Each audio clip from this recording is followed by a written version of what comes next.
That's me right there. You see, I had never really played much of the Five Nights at Freddy's games. I was a big fan of the idea of them, and as a kid I loved them, but I was too scared to ever really experience anything further than night 1 or 2. And I especially couldn't play Five Nights at Freddy's 4. And that's why I'm redeeming my past by reviewing everything Five Nights at Freddy's. Let's get into this.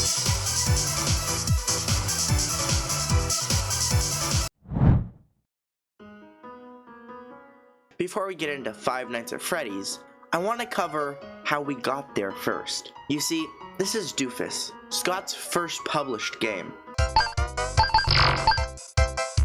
What the fuck? And thank God he didn't stick with that. Although, it's not even the first game he ever made. That actually goes to a game involving a blue blob moving around the deck of a pirate ship collecting red gems while menacing pirates ran around with the laziest path movements you can imagine, in his own words. It was all library assets, except the blob. I drew the blob. And Doofus wasn't exactly his first official game either. Scott gives that to something called Legacy of Flam. It's a game where you run around as a blob teamed up with other blobs, and you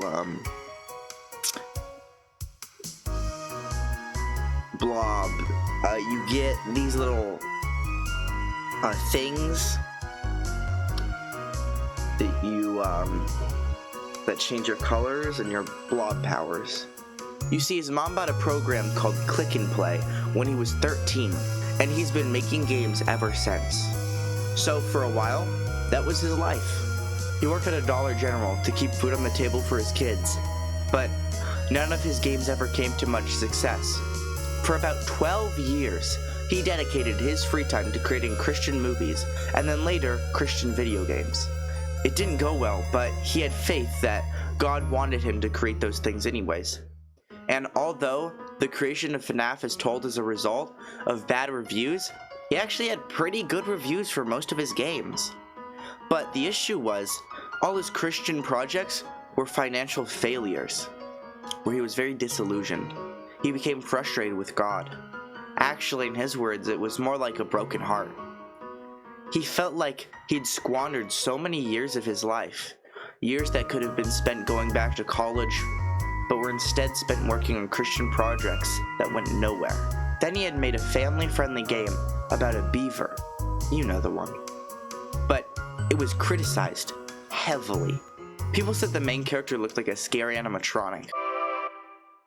And he went into a pretty deep depression. He was almost ready to give up on game making. He came to the conclusion that he could not have failed so miserably unless God himself had been holding him down. Either God didn't exist, or God hated him. He didn't know which one was worse. He decided to change careers at times, pursuing web design, then computer programming, and even truck driving, but always felt drawn back to games. Then a pivotal moment came for him, when his life insurance policy was canceled. That's because he had started to become suicidal. And then the insurance company caught wind that he'd mentioned suicidal thoughts to his doctor. It was at that point he said he realized that not only did his life have no value, but now even his death had no value. So he went before God again. And it was the first time he truly went before him with nothing. He said he had nothing to offer him. He told God to use him somehow. Although at that moment, he had no idea what he could possibly be used for. Then he felt drawn back to games again, but not Christian games anymore. It's not that he wanted to leave the Christian market, he just didn't feel led. Then, something in him snapped. He thought to himself, I bet I could make something a lot scarier than that. So he spent 6 months making a game. Fancy something?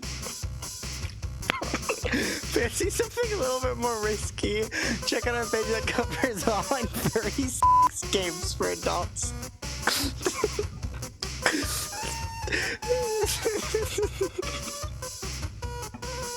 Why the fuck would you say something like that?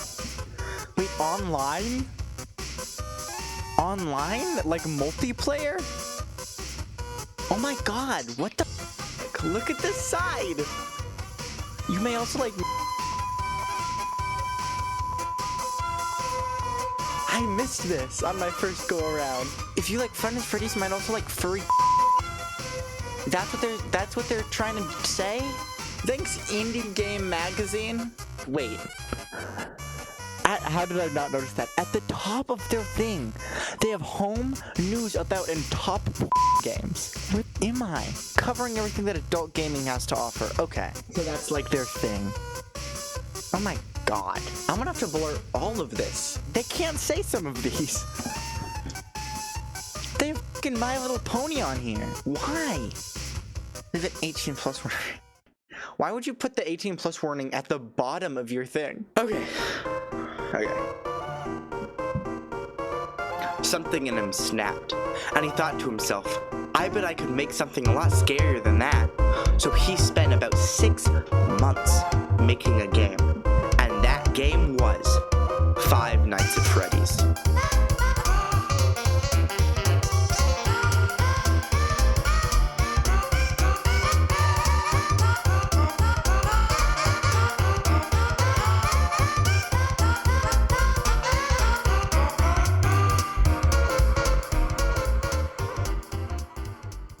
Help wanted, Freddy Fazbear's Pizza, family pizzeria looking for security guard to work the night shift. 12 a.m. to 6 a.m. Monitor cameras, ensure safety of equipment and animatronic characters. Not responsible for injury or dismemberment. $120 a week. To apply, call 188-FAZBEAR.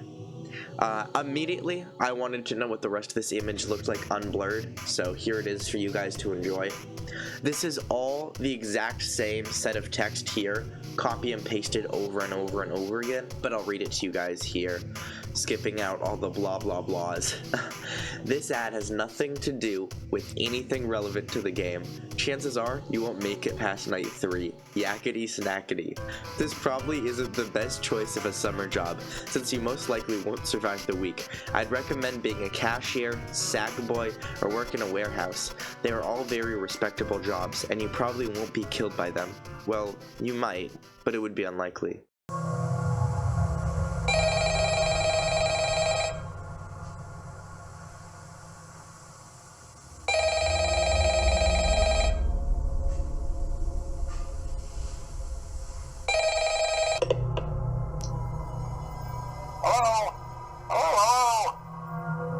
I wanted to record a message for you to help you get settled in on your first night.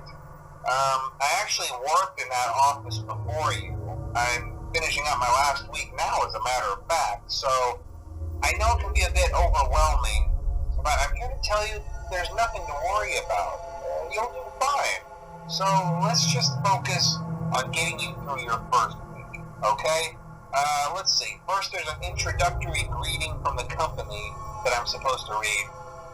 It's kind of a legal thing, you know. Welcome to Freddy Fazbear's Pizza, a magical place for kids and grown-ups alike, where fantasy and fun come to life. Fazbear Entertainment is not responsible for damage to property or person. Upon discovering that damage or death has occurred, a missing person report will be filed within 90 days or as soon as property and premises have been thoroughly cleaned and bleached and the carpets have been replaced. Blah, blah, blah. Now, that might sound bad, I know, but there's really nothing to worry about. The animatronic characters here do get a bit quirky at night, but do I blame them? No. If I were forced to sing those same stupid songs for 20 years and I never got a bath, I'd probably be a bit irritable at night too. So remember, these characters hold a special place in the hearts of children and we need to show them a little respect, right? Okay. So just be aware, the characters do tend to wander a bit. They're left in some kind of free roaming mode at night. Something about their servos locking up if they get turned off for too long. They used to be allowed to walk around during the day too, but then there was the bite of 87. Yeah. It's amazing that the human body can live without the frontal lobe, you know? Now, concerning your safety, the only real risk to you as a night watchman here, if any, is the fact that these characters, if they happen to see you after hours, probably won't recognize you as a person. They'll most likely see you as a metal endoskeleton without its costume on. Now, since that's against the rules here at Freddy Fazbear's Pizza, they'll probably try to forcefully stuff you inside a Freddy Fazbear suit. Now, that wouldn't be so bad if the suits themselves weren't filled with cross beams, wires, and animatronic devices, especially around the facial area. So you can imagine how having your head forcefully pressed inside one of those could cause a bit of discomfort and death. The only parts of you that would likely see the light of day again would be your eyeballs and teeth when they pop out the front of the mask. Yeah, they don't tell you these things when you sign up. But hey, first station of the breeze. I'll chat with you tomorrow. Check those cameras and remember to close the doors only if absolutely necessary. Gotta conserve power. Alright, good night. There's a lot of interesting stuff about this first game. As for gameplay, it's pretty basic. You have cameras that you can check, but basically none of them matter except where Freddy is, or where Foxy is. The basic gameplay is that you sit in your office, try and conserve power while checking for animatronics. If Bonnie reaches your left door, that's where he comes from, you just close it and then wait for him to go away. You can check if he's there with the light. Same thing for Chica on the right side. Foxy's pretty cool though. You have to keep your eye on him on the cameras or else he gets impatient and he rushes you and he bangs on the door, and the more that he gets to your door, the more power you lose. So that's pretty cool, but he's pretty easy to deal with. And Freddy plays pretty similarly. As long as you watch him, he won't move, but if you don't watch him, he will eventually make his way towards the right door and you'll start playing this sound.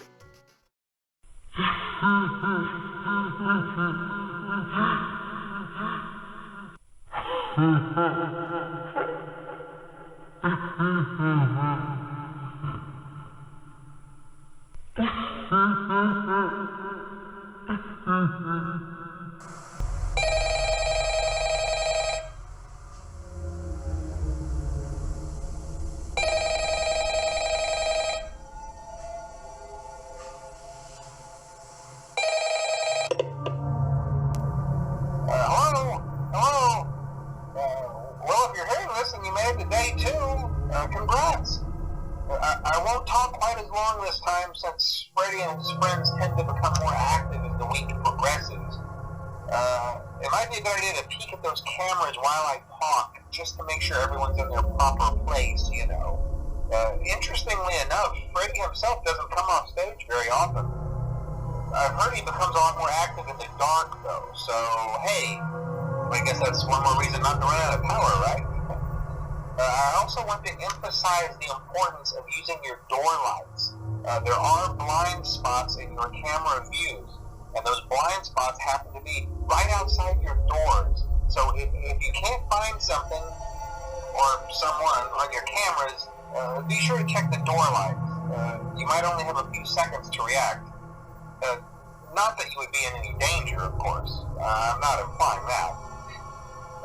Also, check on the curtain in Pirate Cove from time to time. The character in there seems unique in that he becomes more active if the cameras remain off for long periods of time. I guess he doesn't like being watched. I don't know. Anyway, I'm sure you have everything under control. Talk to you soon. I'm not really doing this game enough service on the creepy factor. We should talk about that.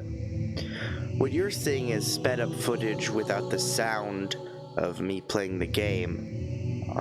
But the actual gameplay is terrifying.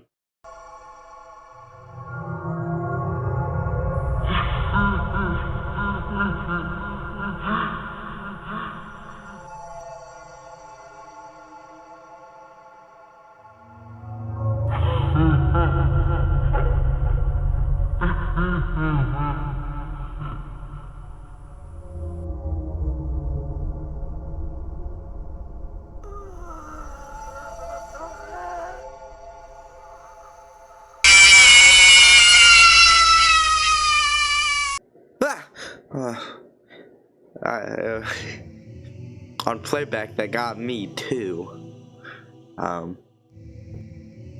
Got you. I don't actually know if I did.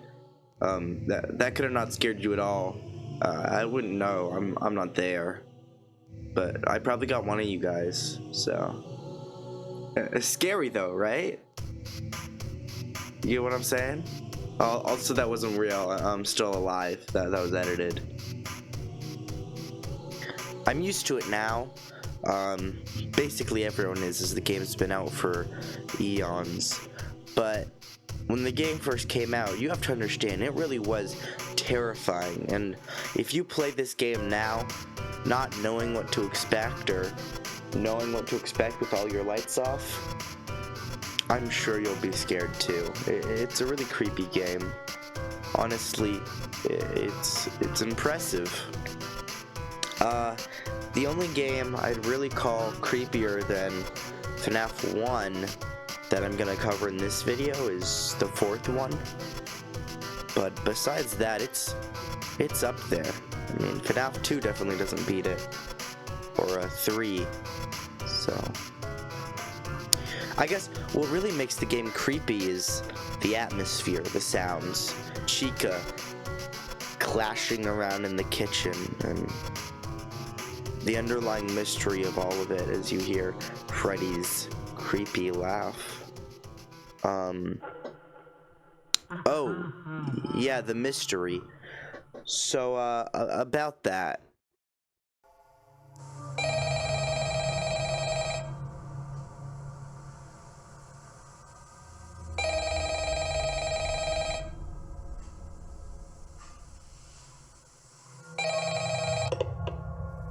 Hello. Hey, you're doing great. Most people don't last this long. I mean, you know, they usually move on to other things by now. I'm not implying that they died. That's not what I meant. Anyway, I better not take up too much of your time. Things are getting real tonight. Hey, listen, I had an idea. If you happen to get caught and want to avoid getting stuffed into a Freddy suit, try playing dead. You know, go limp.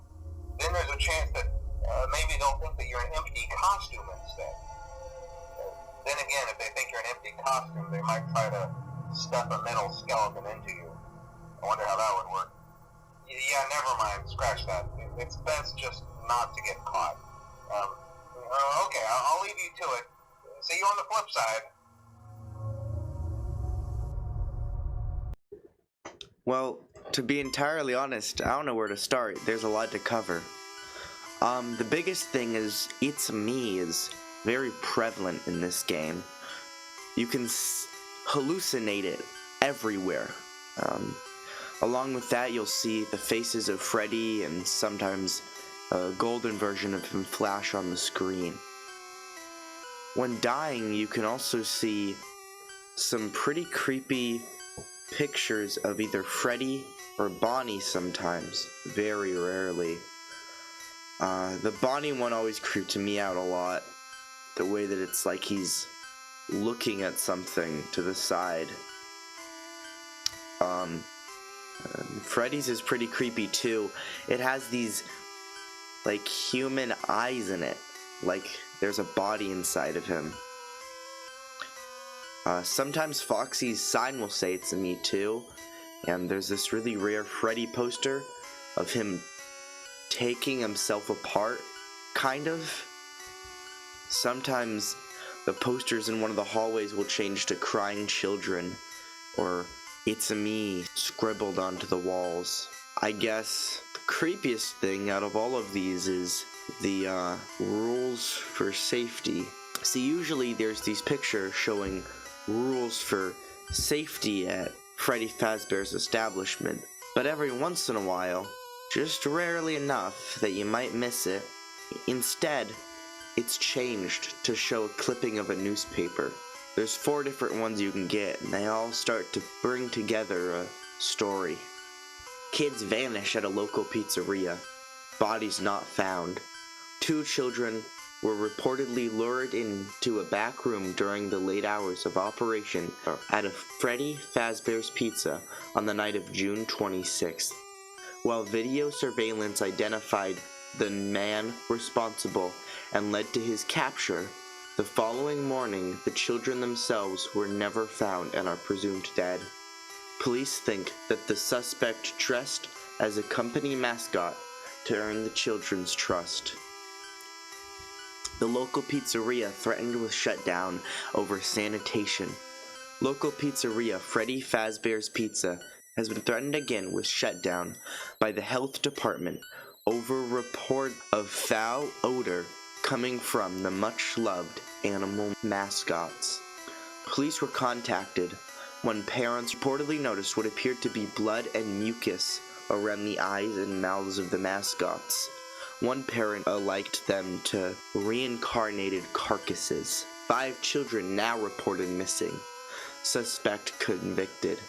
5 children are now linked to the incident at Freddy Fazbear's Pizza, where a man dressed as a cartoon mascot lured them into a back room. While the suspect has been charged, the bodies themselves were never found. Freddy Fazbear's Pizza has been fighting an uphill battle ever since to convince families to return to the pizzeria. It's a tragedy.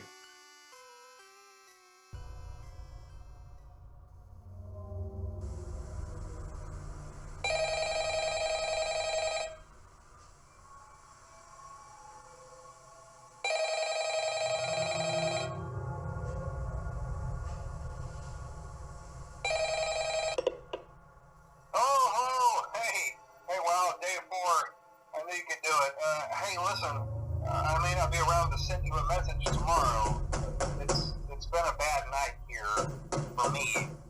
I'm kind of glad that I recorded my messages for you when I did. Hey, do me a favor. Maybe sometime you could check inside those suits in the back room. I'm going to try to hold out until someone checks. Maybe it won't be so bad. Yeah, I always wondered what was in all those empty heads back there. You know. Oh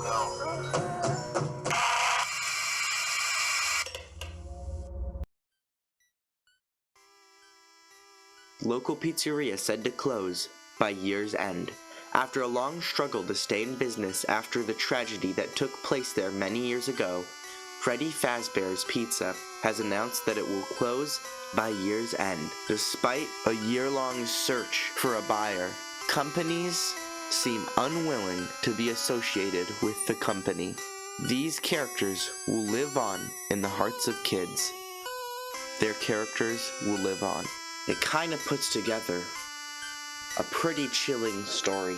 It really seems as if this establishment is haunted by something evil. And these posters might just be telling us it is. The story seems pretty clear now that 5 children were killed and stuffed inside the different animatronic suits. Freddy, Chica, Bonnie, and Foxy. But there's one missing. The 5th kid is...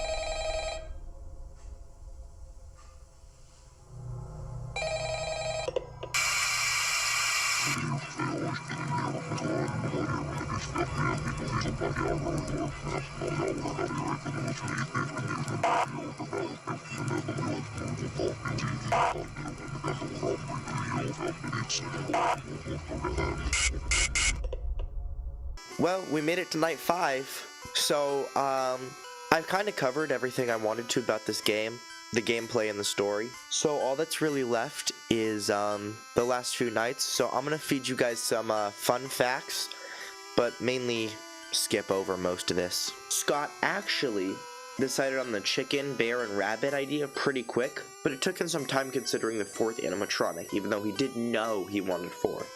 So first he considered a wolf, then a fox, and a beaver. but decided a beaver was too on the nose and chose the fox that we have today, Foxy. I think that that's pretty cool. The idea here at the start of Five Nights at Freddy's was that he'd make this and then followed by making a bunch of other random short games just to support his family, because he had spent too much time investing in one game to the next that, you know, it wasn't worth the output. So if he made smaller games, maybe it'd play better for him.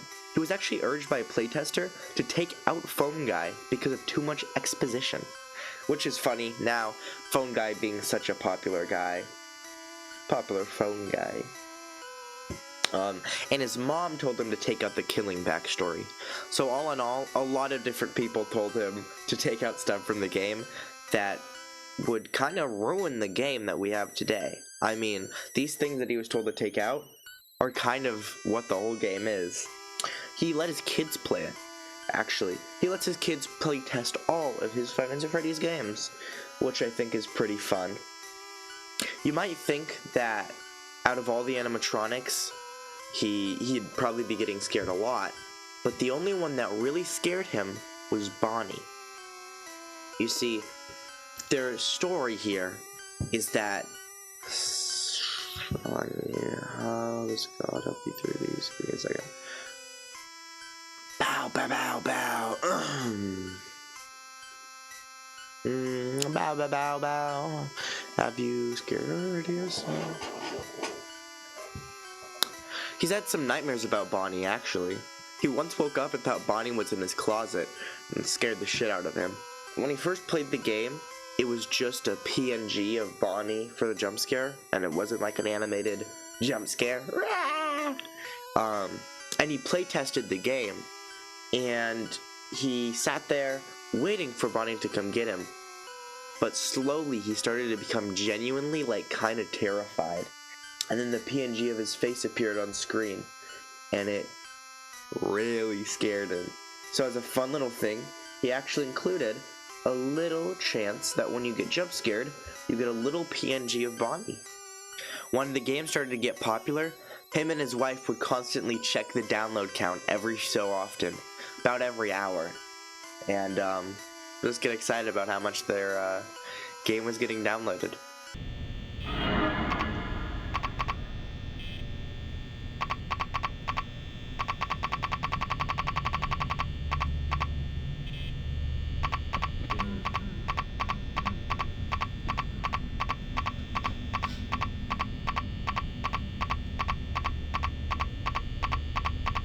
Please, no. If I pull up my screen, I'm dead, but I think as long as I don't pull up my screen, I'm like safe. Right?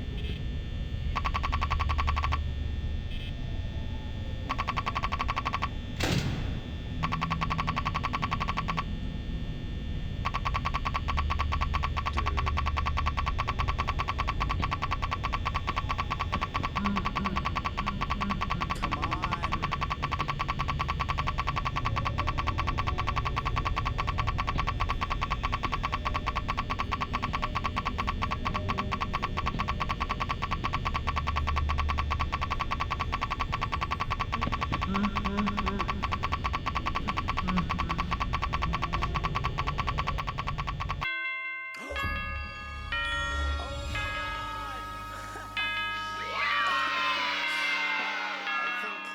I couldn't hold Freddy. I did it! I survived all 5 nights. There we go. Mike Schmidt, $120 for being a valued employee. Hell yeah. So now there's night 6, a bonus night, and custom night, which is night 7. Night 6 is just like slightly harder. There's no phone call. You're just thrown into like a difficult night. But I'm gonna skip the whole thing because there's nothing to talk about. And then there's 2020 mode. For every single game, I'm gonna show the full raw winning clip of 2020 mode. I won't show all my attempts. This one I think only took me 1 or 2 or 3 attempts. Yeah, so we're just gonna cut to that. Nah, I'm just gonna chill.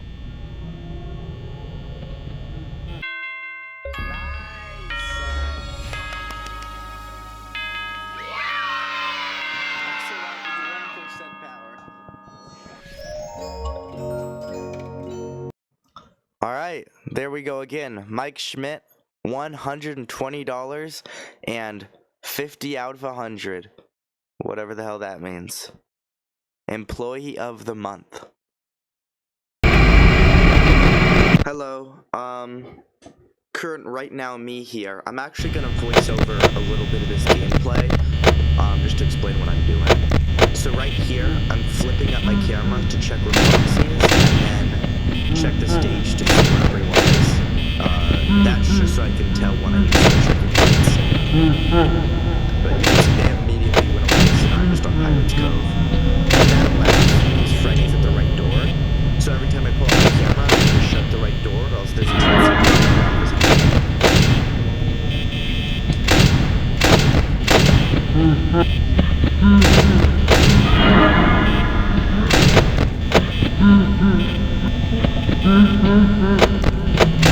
I did open the door immediately there, so I had to pull my camera for Foxy.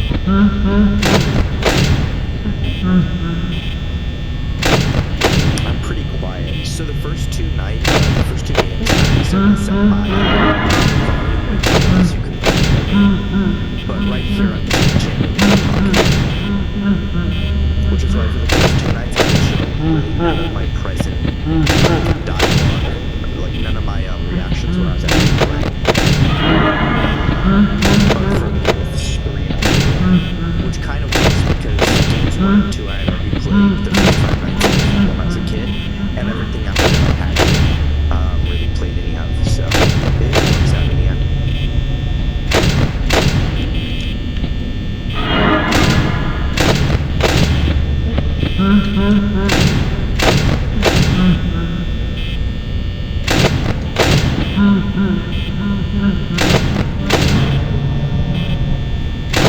This actually used to be thought as impossible when it first came out. That's what they said about like most custom nights. Sweet deal.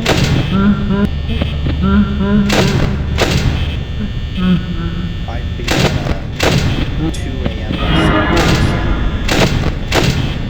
But I think I'm gonna make that.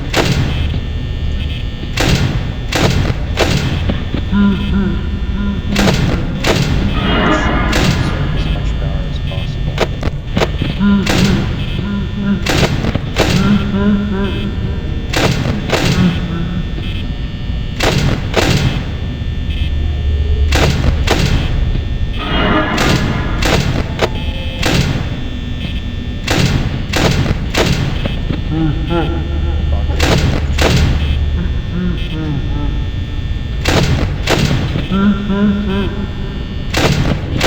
Slow down a little bit.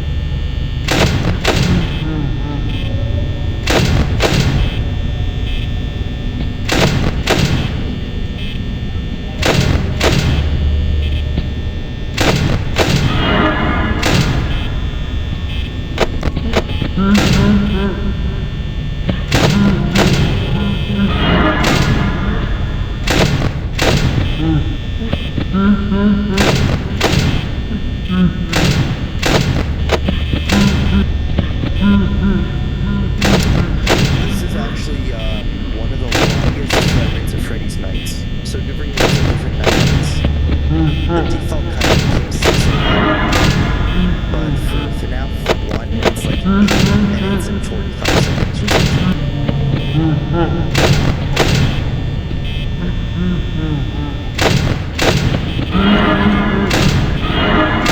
Like that. And then I just see how much shit here. And Foxy's about to come, so it gets real bad here.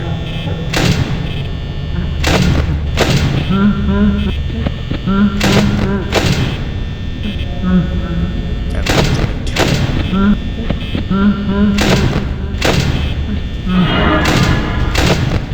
I didn't even say anything, but I see that Foxy's there and he goes, whoa! How do I open that door?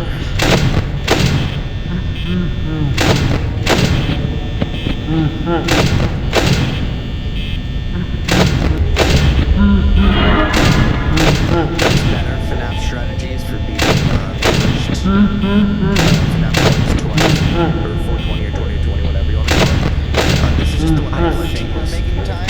I was used to creating strategies myself and only look it up if I really fucking have to.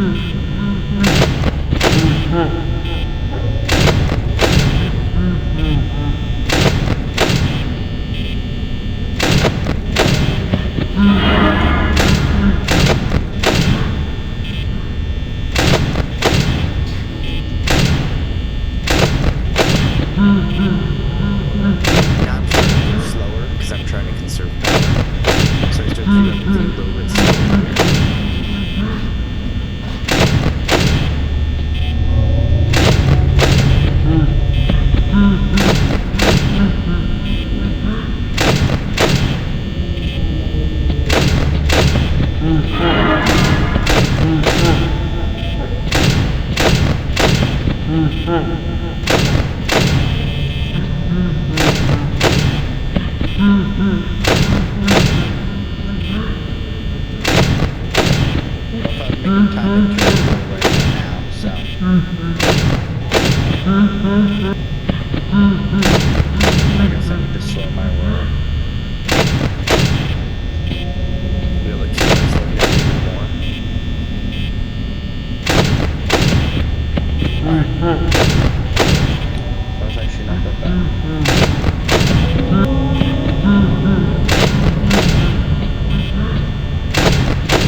Time in the world I lost.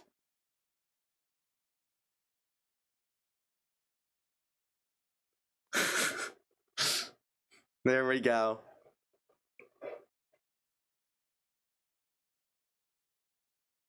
Notice of termination. You're fired. Tampering with the animatronics, general unprofessionalism, and odor. Thanks, management.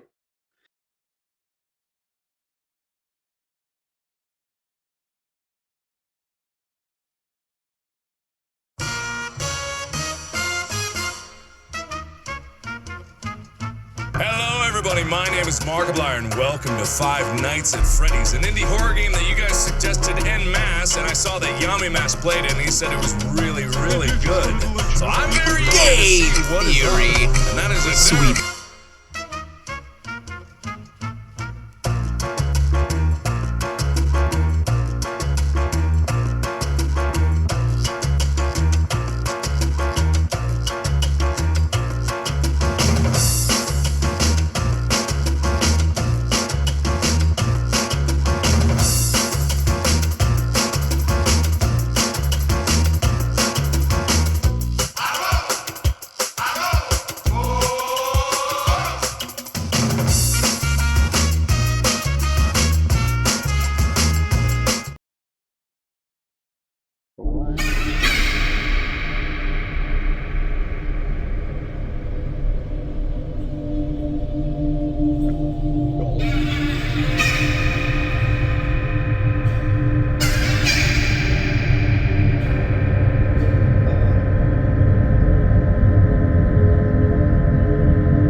Hello and welcome to your new summer job at the new and improved Freddy Fazbear's Pizza. I'm here to talk you through some of the things you can expect to see during your first week here and to help you get started down this new and exciting career path. Now, I want you to forget anything you may have heard about the old location, you know. Some people still have a somewhat negative impression of the company. That old restaurant was kind of left to rot for quite a while, but I want to reassure you, Fazbear Entertainment is committed to family fun and above all, safety. They've spent a small fortune on these new animatronics. Facial recognition, advanced mobility, they even let them walk around during the day. Isn't that neat? But most importantly, they're all tied into some kind of criminal database so they can detect a predator a mile away. Heck, we should be paying them to guard you. Now, that being said, no new system is without its kinks. You're only the second guard to work at that location. The first guy finished his week but complained about conditions. We switched him over to the day shift. So, hey, lucky you, right? Mainly he expressed concern that certain characters seemed to move around at night and even attempted to get into his office. Now, from what we know, that should be impossible. That restaurant should be the safest place on Earth. So while our engineers don't really have an explanation for this, the working theory is that the robots were never given a proper night mode. So when it gets quiet, they think they're in the wrong room. So then they go try to find where the people are, and in this case, that's your office. So our temporary solution is this. There's a music box over by the prize counter, and it's rigged to be wound up remotely. So just every once in a while, switch over to the prize counter video feed and wind it up for a few seconds. It doesn't seem to affect all of the animatronics, but it does affect one of them. And as for the rest of them, we have an even easier solution. You see, there may be a minor glitch in the system, something about robots seeing you as an endoskeleton without a costume on and wanting to stuff you into a suit. So hey, we've given you an empty Freddy Fazbear head. Problem solved. You can put it on any time and leave it on for as long as you want. Eventually, anything that wandered in will wander back out. Something else worth mentioning is kind of the quirky modern design of the building. You may have noticed there are no doors for you to close. But hey, you have a light, and even though your flashlight can run out of power, the building cannot. So don't worry about the place going dark. Well, I think that's it. You should be golden.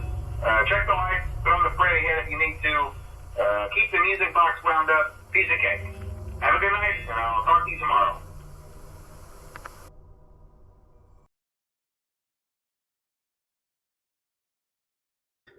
Alright, Fnaf 2. There's a lot to cover here, but that phone call kind of took up the whole night, didn't it? Well, see you in night 2.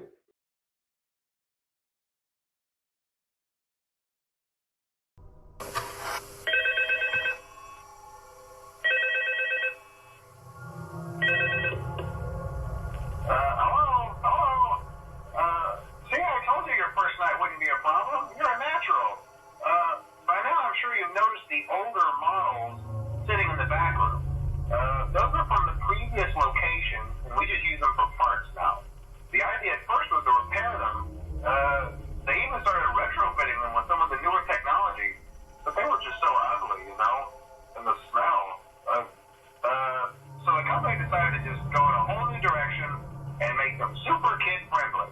Those older ones shouldn't be able to walk around, but if they do, the whole Freddy head trick should work on them too, so whatever. I love those old characters. Did you ever see Foxy the Pirate? Oh wait, Foxy. Oh yeah, Foxy. Hey listen, that one was always a bit twitchy. I'm not sure if the Freddy head trick will work on Foxy.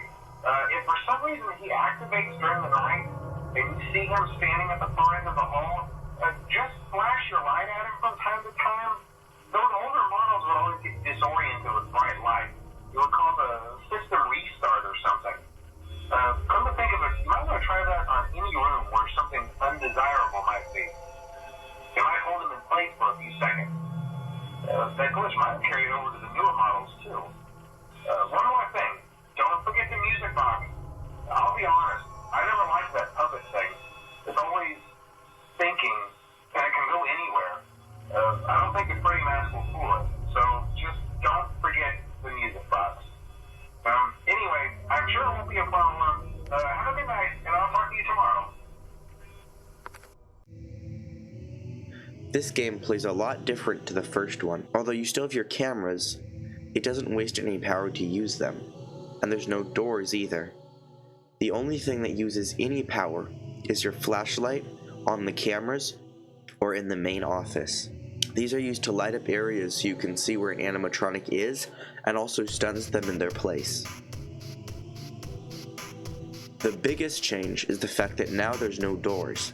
Instead, you survive by putting on your mask to avoid most of the animatronics. That is besides Old Foxy. Old Foxy, you have to flash your flashlight at him to get him to go away. There's also the puppet, which you have to keep his music box winded up to keep him away instead of the traditional mask, as that won't save you from him either. But all the other animatronics are scared away in some version of wearing the mask. Speaking of animatronics, there's a lot of new ones. Actually, in a way, they're all kind of new. Even the old animatronics are completely overhauled and are now not only destroyed, but have some very noticeable differences from the first game. It almost is like they're different animatronics altogether, but I'm not too sure that that's what it is. But I'll cover that later.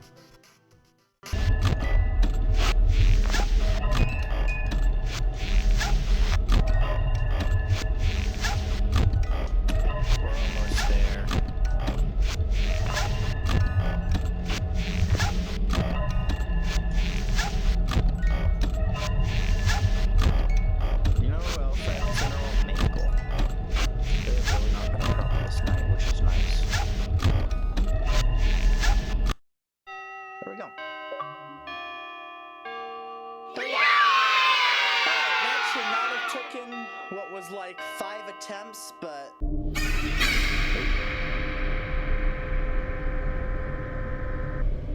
was looking at me.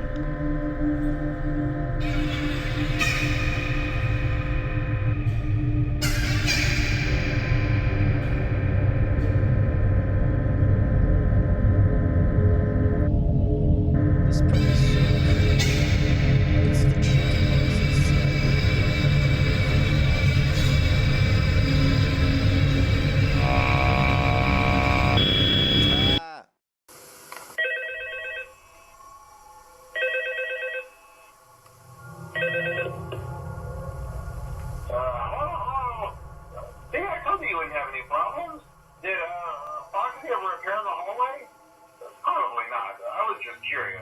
Like I said, he was always my favorite.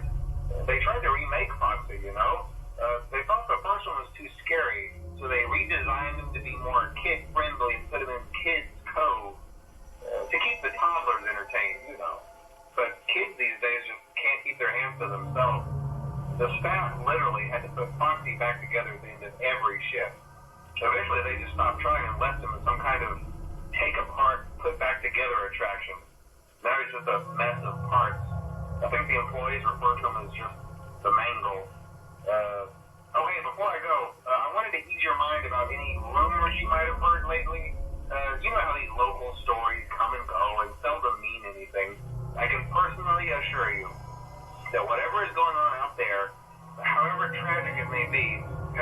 to do with our establishment.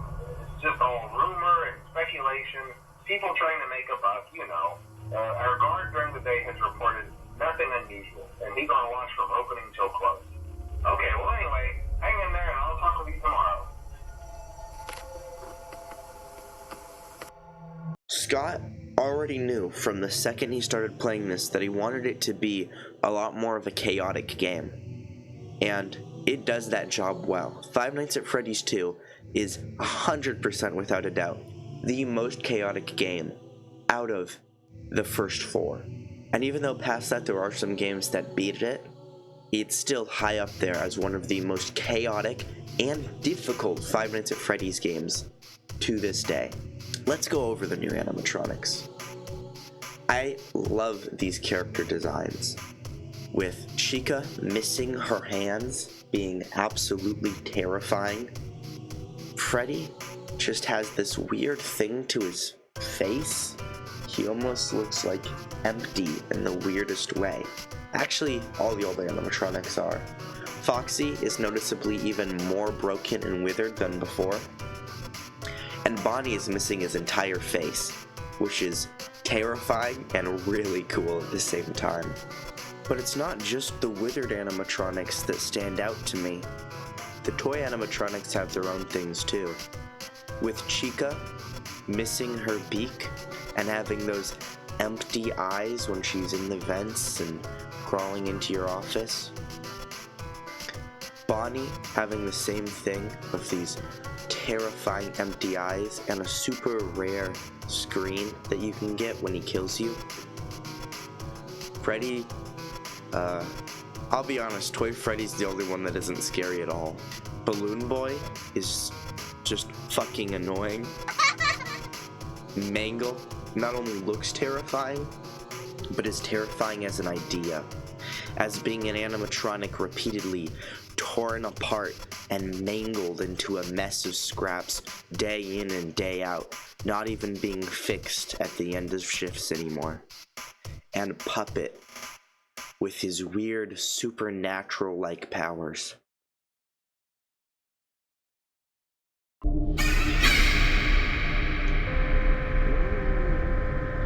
This one is the puppet, right?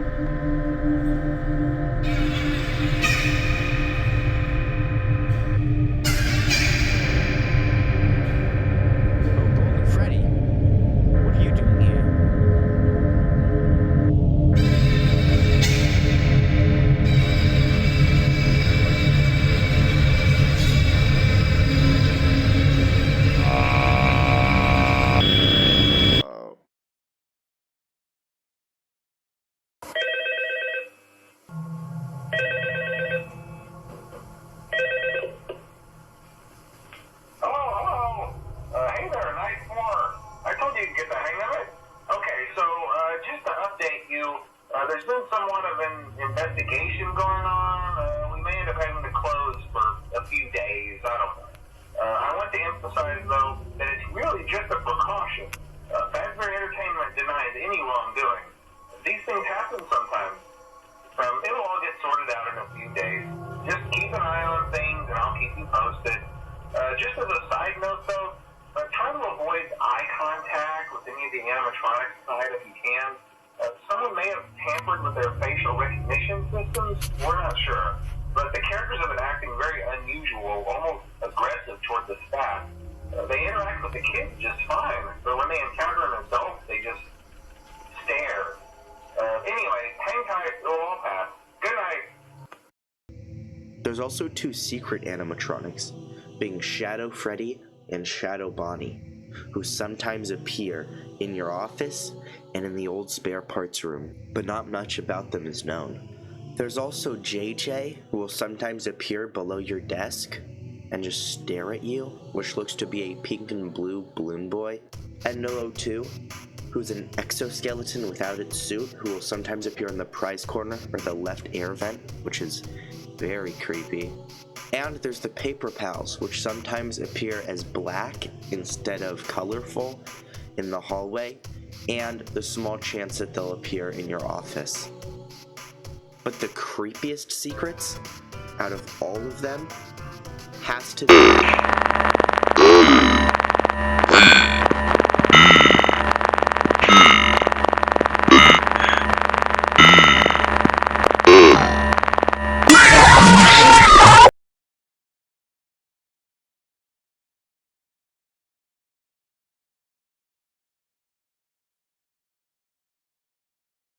And I actually got Toy Bonnie and have a reaction to him, which I'll show here.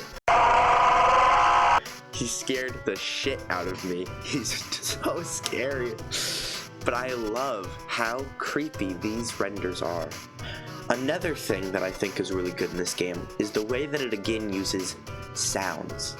Every Five Nights at Freddy's game likes to put an emphasis on sound. Fox has already said, Fox?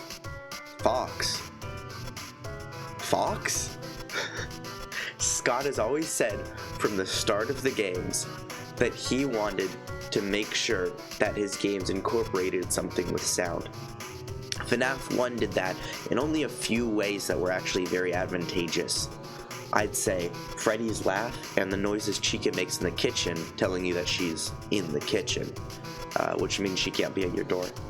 But in this game, there's a lot of different audio cues that give you a leg up. There's Mangle, who is the most standout for noise, and she's good in ways and bad in others, as she's so loud that you can hear exactly when she enters your vents. But at the same time, that means you can't really hear anything else that good. There's also the banging of the vents that indicates when somebody has moved in the vents, meaning you can kind of tell when somebody has left your vents. But the most important sound cue of all of them is the office sting. Not only does it do a great job at just being a terrifying sound, but it tells you exactly when animatronics are in your office, letting you know if you have to check the lights at all.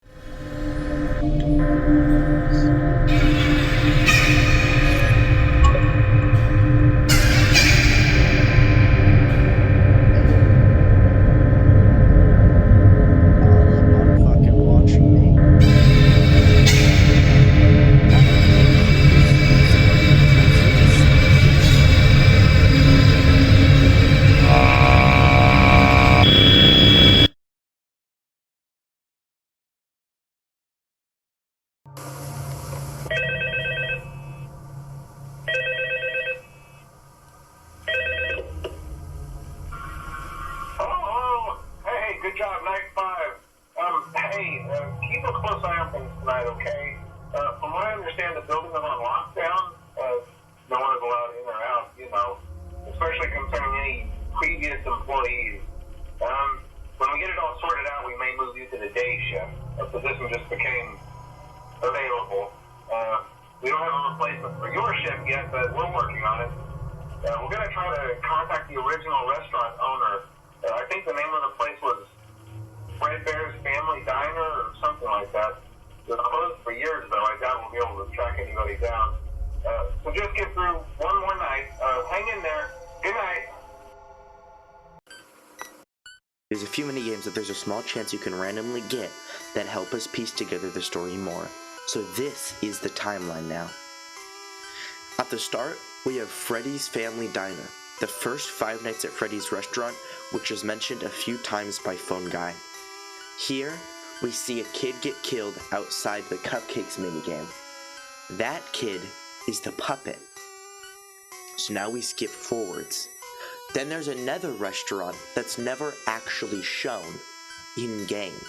We see it in mini-games, but we know it can't be Fnaf 2 because in Five Nights at Freddy's 2, Foxy's out of commission and we see Foxy there. We know it can't be Freddy's Diner because Freddy's Diner only had 2 animatronics. And we know it can't be Fnaf 1 because Fnaf 2 actually comes before. We know this for a few reasons. 1, in Five Nights at Freddy's 2, Phone Guy is still alive. 2, in Five Nights at Freddy's 1, the pizzeria shuts down and the killer's caught. So we know that Five Nights at Freddy's 1 actually comes after. So what happens is in another never shown restaurant, in the Go Go Go minigame, the main 5 kids are killed by Purple Guy.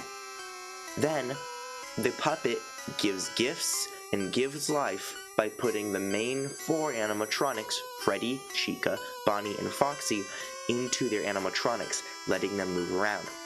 But we don't see Golden Freddy get a suit. Instead, he jump scares us. That's why he's a hunting spirit. He's not really shown much at all, and he's not actually able to move, because he's just a spirit haunting an empty suit. The puppet never gave him specifically life. Then, in FNAF 2, the Bite of 87 happens, which is the reason why Phone Guy is so confused and says that the animatronics need to be watched, because one of them did the Bite of 87. Then, after that, people find out about the killings done by Purple Guy, and how he used a suit to lure his victims, which is mentioned as well in, I think, the Night 6. Then, in Five Nights at Freddy's 1, you play in the final location where the broken down animatronics are fixed up and made to look a little bit more child friendly. But soon enough, it goes out of business as the killer is found and convicted, ending the Five Nights at Freddy's story.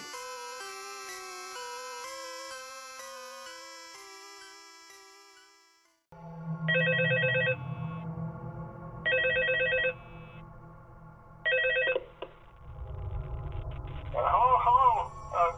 What on earth are you doing there? Didn't you get the memo? The place is closed down, at least for a while. Someone used one of the suits. We had a spare in the back, a yellow one. Someone used it. Now none of them are acting right. Listen, just finish your shift. It's safer than trying to leave in the middle of the night. We have one more event scheduled for tomorrow, a birthday. You'll be on day shift. Wear your uniform. Stay close to the animatronics and make sure they don't hurt anyone, okay? For now, just make it through the night. When the place eventually opens again, I'll probably take the night shift myself. Okay, good night and good luck. I skipped most of Night 6 over because I have nothing else to say, but again, I will show the entirety of 2020, which is all that really matters. But here we are, robots scrapped. Freddy Fazbear's is closing. After being open only a few short weeks, Freddy Fazbear's Pizza is closing its doors. The new animatronics will be scrapped due to possible malfunctions. However, the original characters are being kept in the hopes of a possible reorganization of the company. It's a minor setback. We're all confident that we will reopen someday, even if it's with a much smaller budget. See? That's why there's no toy animatronics in FNAF 1.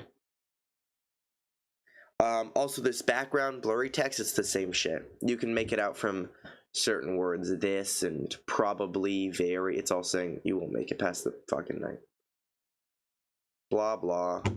This has nothing to do with the game. 2020 mode.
Did you think I was gonna win there? Cause I did too. But I didn't. That's because 2020 mode is one of, if not the hardest Five Nights at Freddy nights of all fucking time. I died 109 times trying to do this. You can count them in the background. It's insane. Over 100 deaths. That's because this game is perfectly crafted to fuck you over in all the worst ways possible. Over 100 times, and I was met with failure, failure, failure, failure. It is one of the worst experiences I have ever had. There's so many times where I was doing so good, and I'm right there, I think I'm gonna do it, and then I fall just short of 20 seconds or even less. I mean, what the fuck? So how are you even supposed to win such a miraculously unfair game? Well, it's complicated, but here's the working strategy that I figured out. In one of the nights, phone guy calls you and tells you that although Foxy's sensitive to light, all of them kind of have a little bit of a thing with it. And I eventually realized the trick is you gotta flash, there's certain areas that an animatronic will be through. So you know that Mangle's always gonna go into the puppet room, so you wanna flash Mangle there. You know that Toy Bonnie's always gonna be on that one cam where he gets all up in your face. And the withered animatronics all go down that hallway, right? So if you flash all of those, then you're kinda safe.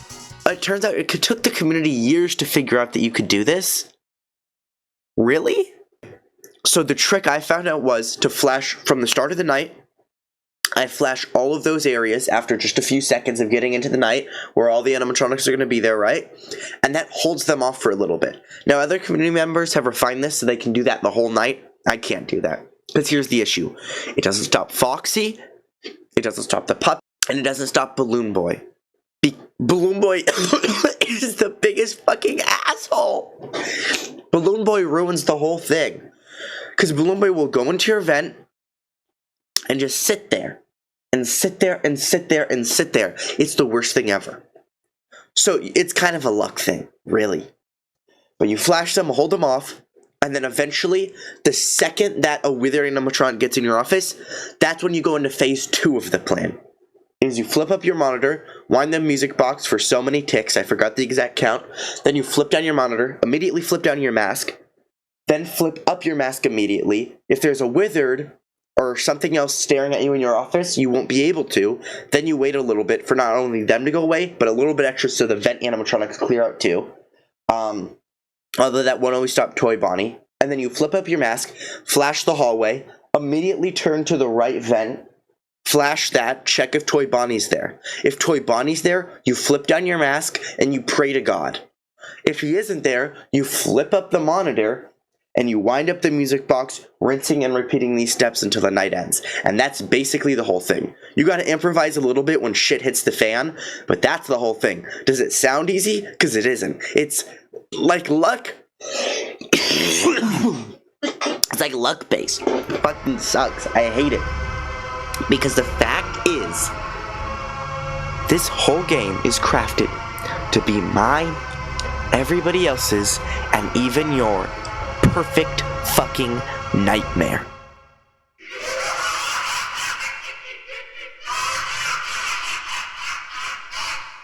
Taking that break just got me out of my flow.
achievement.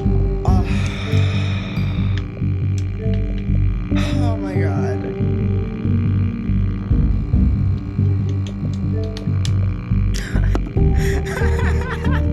Oh my god.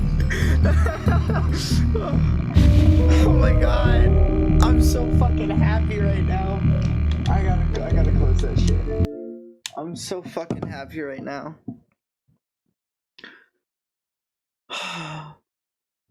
Oh, that was so fucking scary. Towards the end, I was so fucking scared. I was so fucking scared, man. Oh, fuck. I can't believe I just did that. I can't believe I just did that. I'm so fucking happy right now. I honestly thought I'd be on this like for a week. I didn't know. I thought I'd be doing this forever, man. I honestly contemplated the fact that I might have to quit the video. Oh my god. Oh. All right. Oh my god. I'm so happy. I'm so fucking happy. Okay. Save that.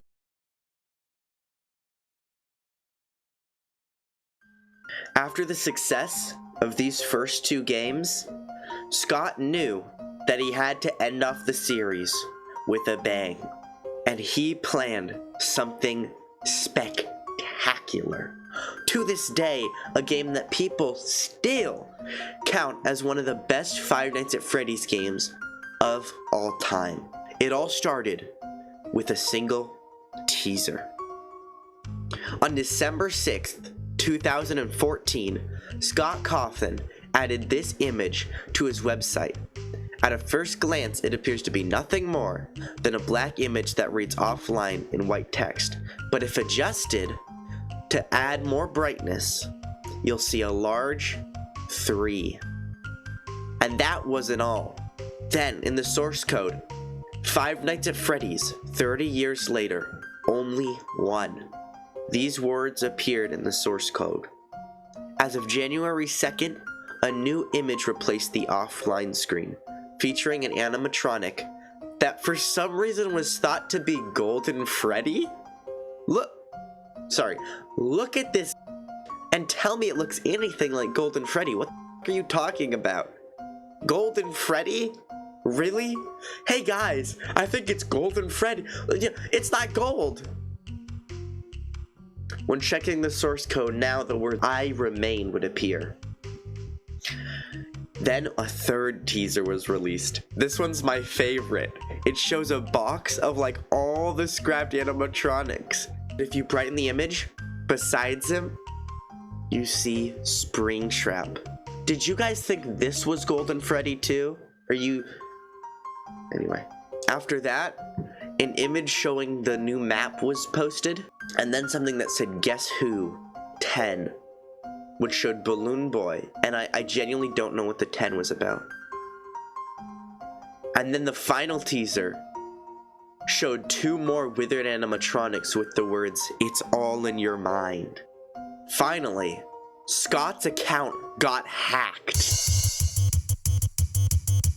He posted February 15, game canceled.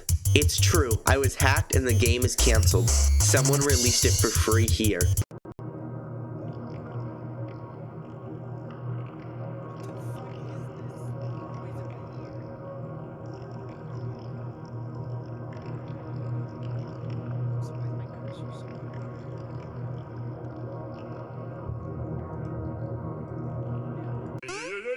What the fuck is this?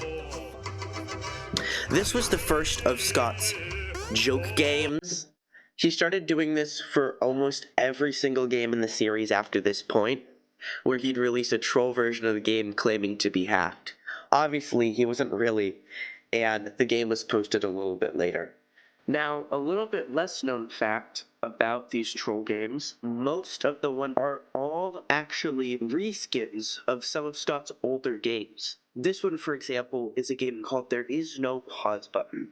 The only noticeable difference is on normal mode, which is the one that we're automatically set to up here, we have 99 lives instead of 999 lives, and there is no pause.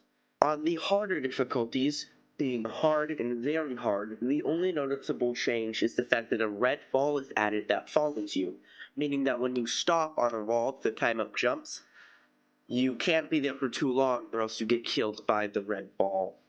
On very hard you can get 50 lives though, whereas on normal hard mode you get 999, which is a lot lower.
Oh my god, oh my god, oh my god. I did it.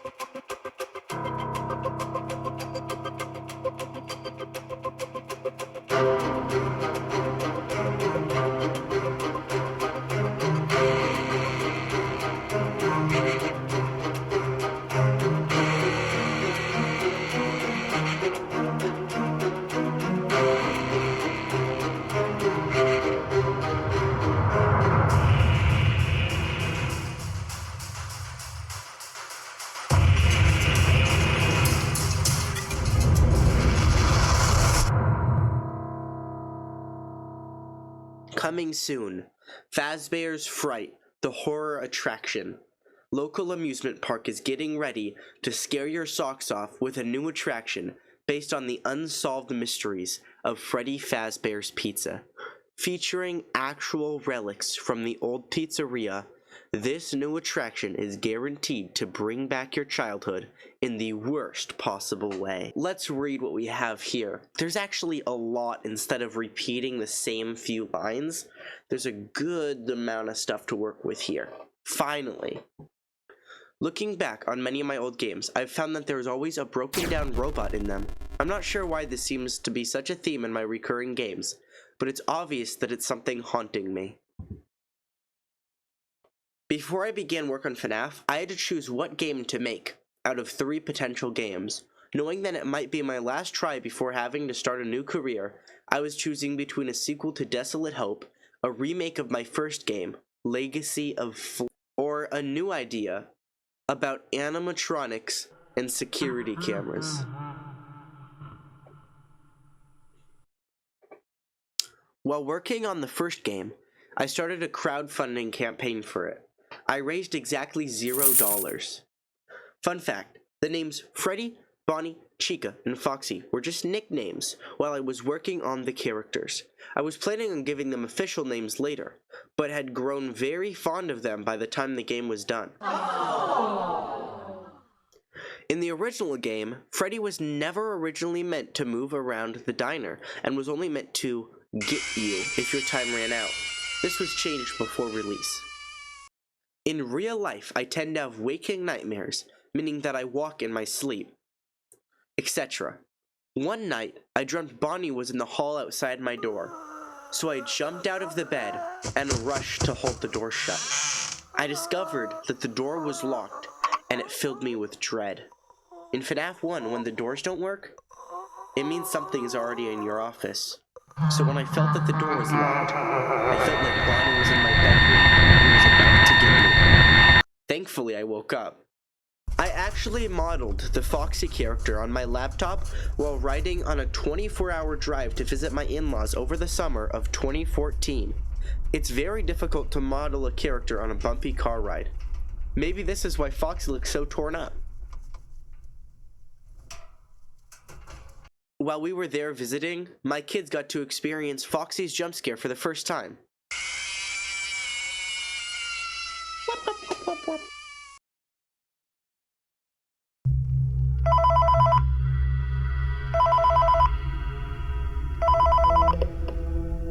Hey, glad you came back for another night. I promise it'll be a lot more interesting this time. We found some great new relics over the weekend, and we're out tracking down a new lead right now. So, let me just update you real quick, then you can get to work. Like, the attraction opens in like a week, so we have to make sure everything works and nothing catches on fire. When the place opens, people will come in at the opposite end of the building and work their way toward you, then past you, and out the exit. Yeah, you've officially become part of the attraction. You'll be starring as a security guard. So not only will you be monitoring the people on the camera as they pass through, you know, to make sure no one steals anything or makes out in the corner, but you'll also be a part of the show. It'll make it feel really authentic, I think. Now let me tell you about what's new. We found another set of drawings, always nice, and a Foxy head, which we think could be be authentic, then again, it might just be another crappy cosplay. And we found a desk fan, very old school, metal though. Watch the fingers. Right now the place is basically just, flashing lights and spooky props. I honestly thought we'd have more by now. If we don't have something really cool by next week, then we may have to suit you up in a furry suit and make you walk around saying, boo. But, like I said, we're trying to track down a good lead right now. Some guy who helped design one of the buildings says it was like an extra room that got boarded up or something like that. So we're going to take a peek and see what we can find. For now, just get comfortable with the new setup.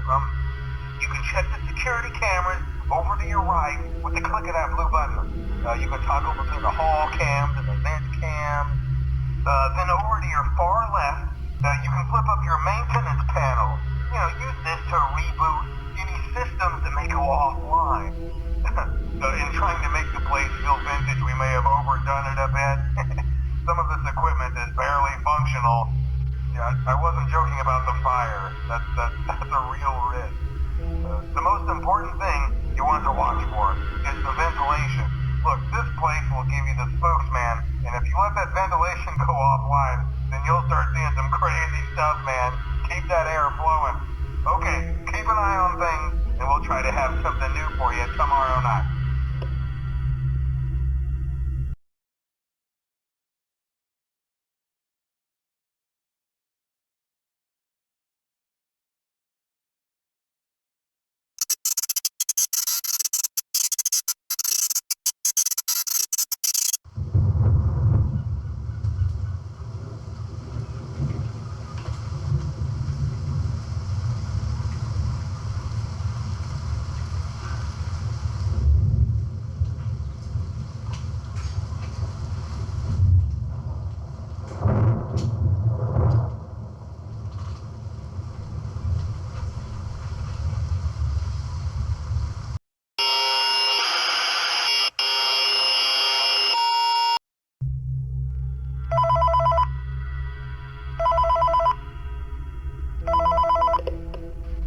Hey man, okay, I have some awesome news for you.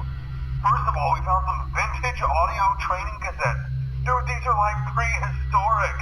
I think they were like training tapes for like other employees or something like that. So I thought we could like have them playing like over the speakers as people walk through the attraction. Dude, that makes us feel legit, man. But I have an even better surprise for you. You're not gonna believe this. We found one. A real one.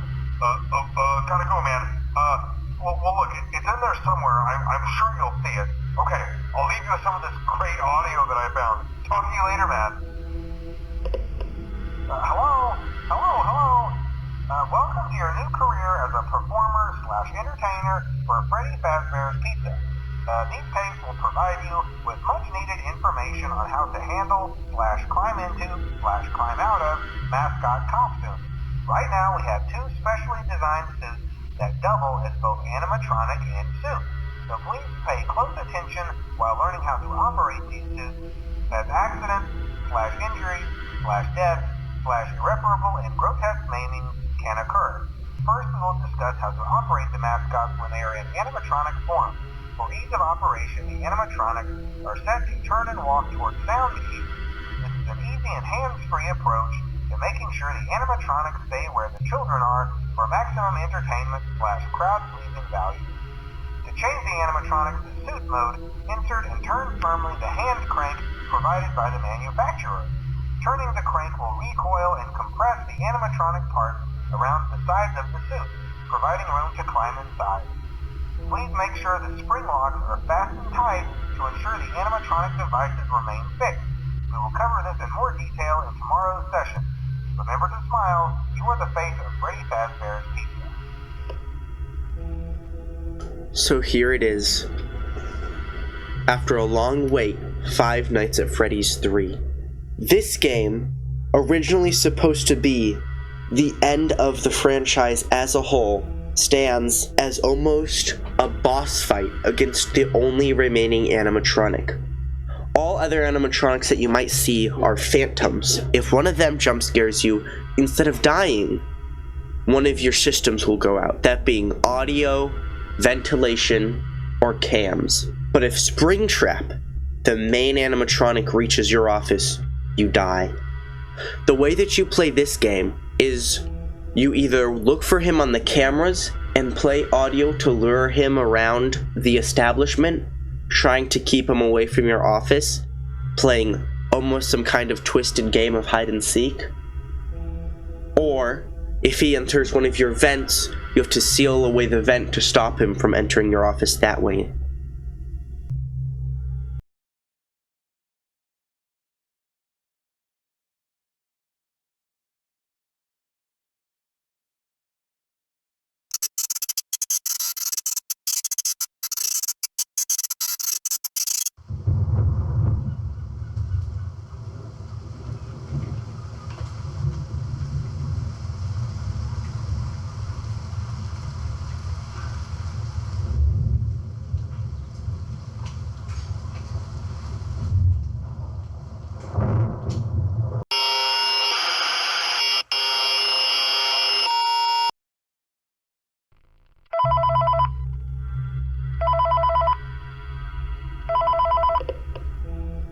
Hello.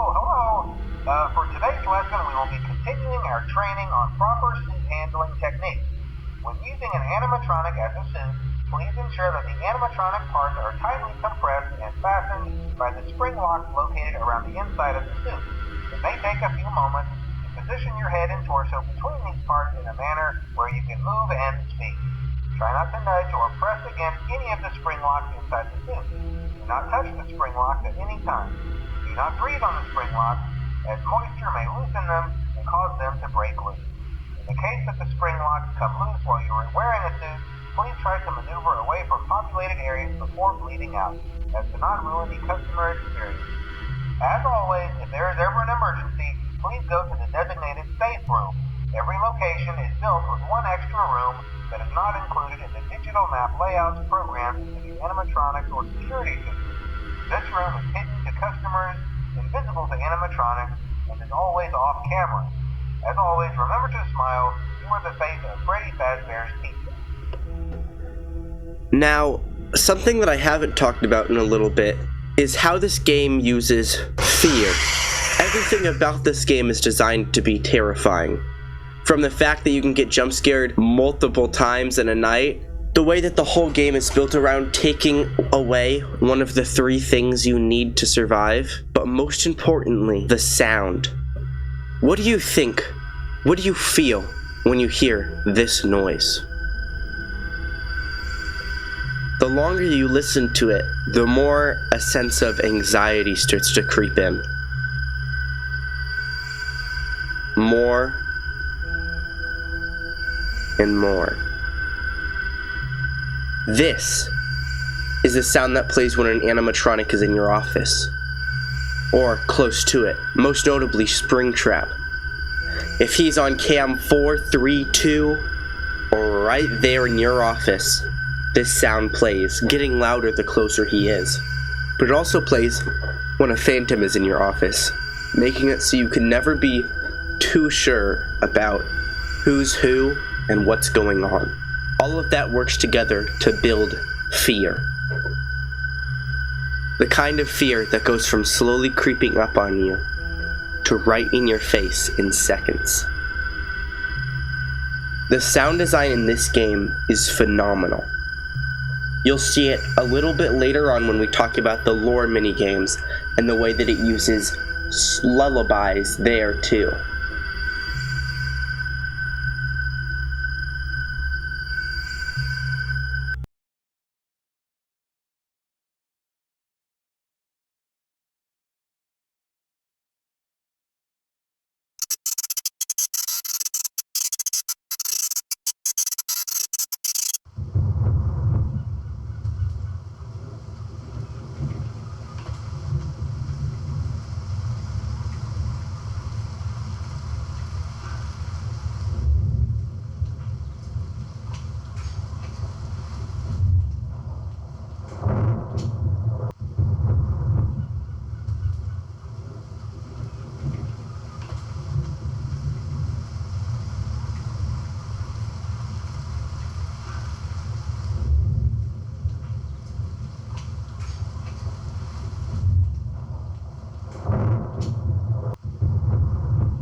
change of company policy concerning use of the suit.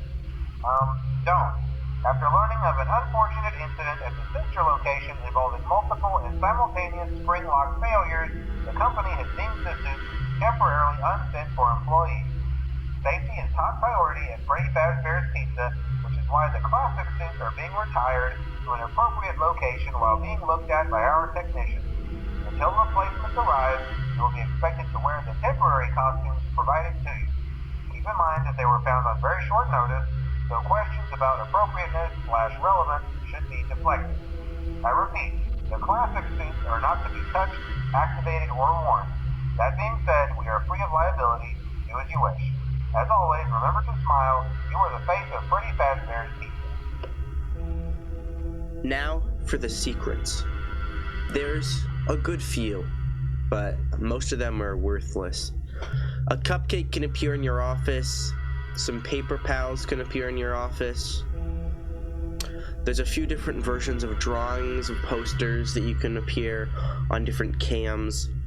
Most of it is honestly pretty boring.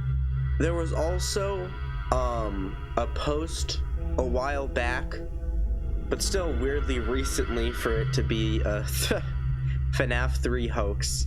Spoiler alert, it's a hoax. Of this weird, creepy image that would appear after finishing Five Nights at Freddy's 3. There's only 2 videos of it out there, but both of them are fake. It's clearly this weird-ass image of this dog, just like zoomed in with the background blurred out or blacked out and the brightness upped. It's just clearly not real.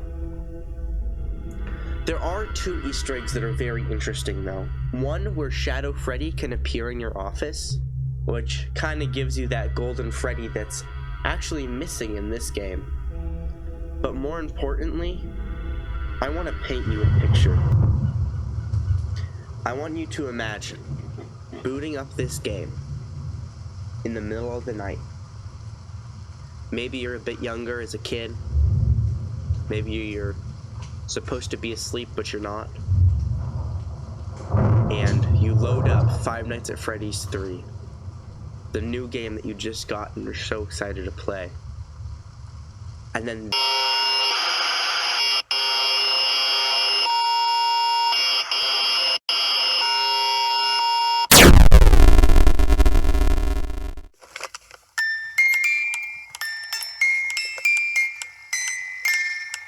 this is the bad ending.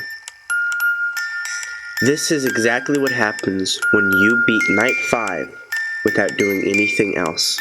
You can see the souls of the animatronics are still trapped, signified by the lights in both Freddy, Foxy's, Chica, Bonnie's, and even in the background, Golden Freddy's eyes. But maybe, just maybe, we can fix that. If we go back, there's a list of minigames that we can play, completely changing the outcome of the endings.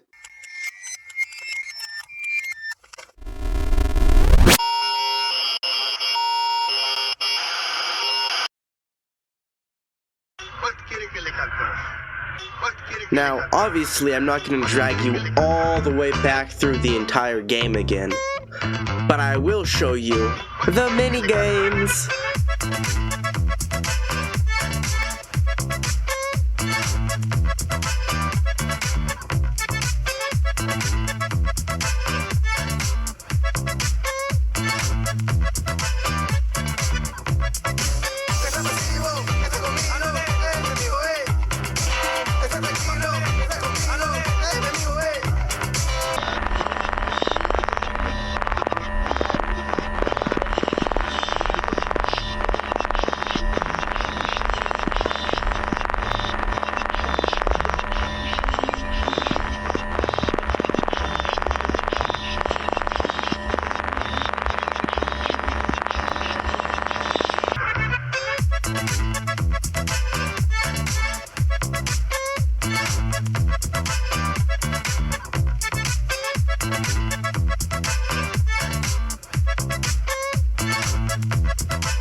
Did you catch what that was?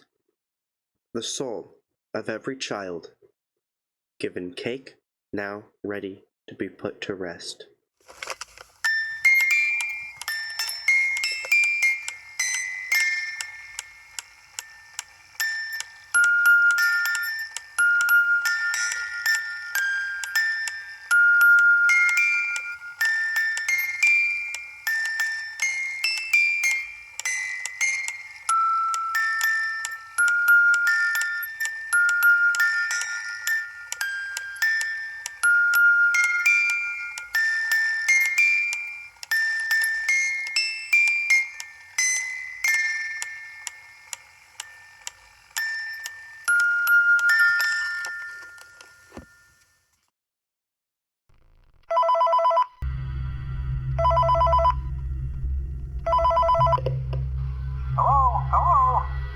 This is just a reminder of company policy concerning the safe room. The safe room is reserved for equipment and or other property not being currently used and as a backup safety location for employees only. This is not a break room and should not be considered a place for employees to hide and or congregate. And under no circumstance should a customer ever be taken into this room and out of the main show area. Management has also been made aware that the Spring Bonnie animatronic has been noticeably moved and would like to remind employees that this costume is not safe to wear under any circumstances. Thank you, and remember to smile. You are the face of Freddy Fazbear's Pizza.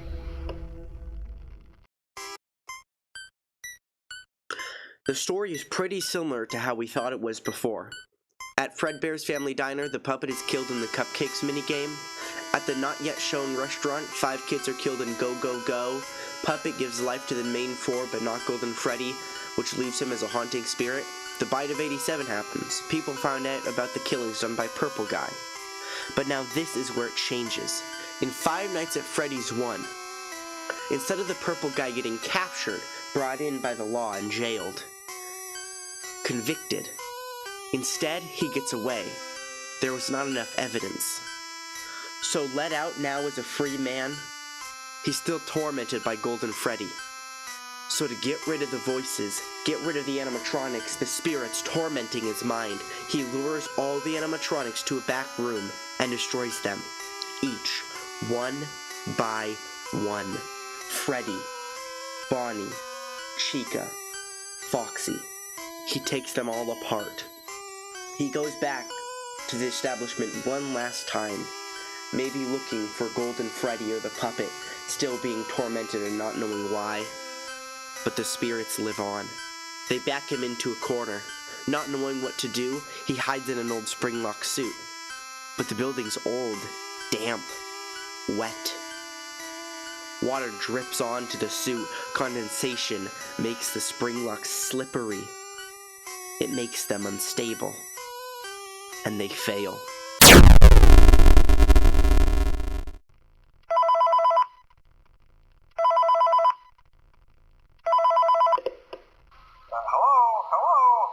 This is just to inform all employees that due to budget restrictions, the previously mentioned safe rooms are being sealed at most locations, including this one.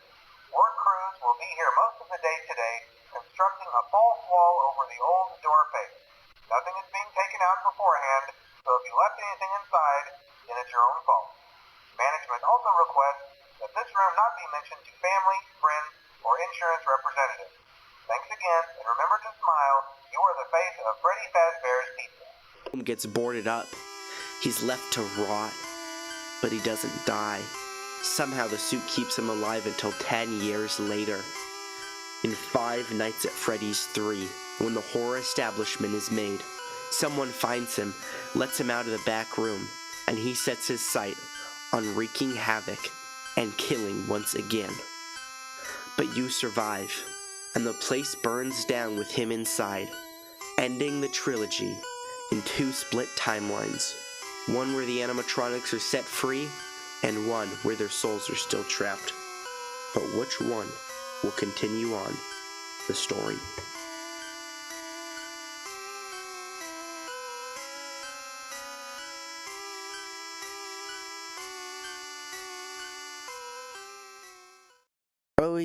Yeah, they don't really have a custom night in this one, but they do have.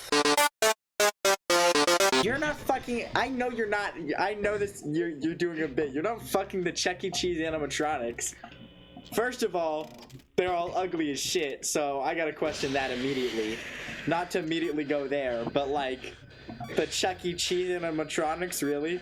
Second of all, I know you're not fucking the Chuck E. Cheese animatronics because I know you're not. That's fucking crazy. But they have a spring trap on them. It hurts. What the fuck are you saying? Can't go inside. There's spring trap animatronics, okay? It hurts, but I'll get head. It just locks into place. What? The bite of 87. The bite of 87. What was the bite of 84? I forgot. The bite of 80 what? 4. There was no bite of 84. The word. You mean 80, What? 83? Oh yeah. Yeah. What was that? That was the crying child. Freddy fucking bit his head. Wait, wasn't that the bite of 87? Wait, That what was the bite of 83. 87 was. It hasn't been confirmed. Oh, yeah, the frontal lobe. Yeah, The frontal lobe. It's frontal lobe. 87 Mangle bit somebody. I mean, It's not confirmed that it's Mangle, but I think it's Mangle. Mangle bit somebody. I think it's Toy Chica. You wanna know why? I'm scared because I think you're gonna say some really weird shit. Yeah, I'm not gonna explain myself then. No go, actually. Okay. Well, I just think that because like, you know, she takes off her beak Yeah? whenever she's out. You think it got like lodged in someone's forehead or something? I've heard that. Beak goes in forehead, like, so she don't got her. nah, like she like takes off her beak Yeah. so it doesn't get damaged when she bites you. Oh. Maybe, I don't know. No, I see that. I'm gonna play Squid Game Obby, but you're on a bike on Roblox. Weird pivot, but alright, man. It's like you're just on a bike and you're playing Squid Game. Well, I could guess that.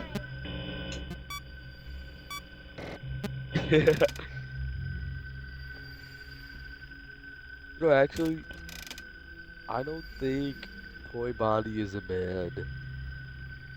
Yeah, There's feminine men out there, man. they're boys. Yeah.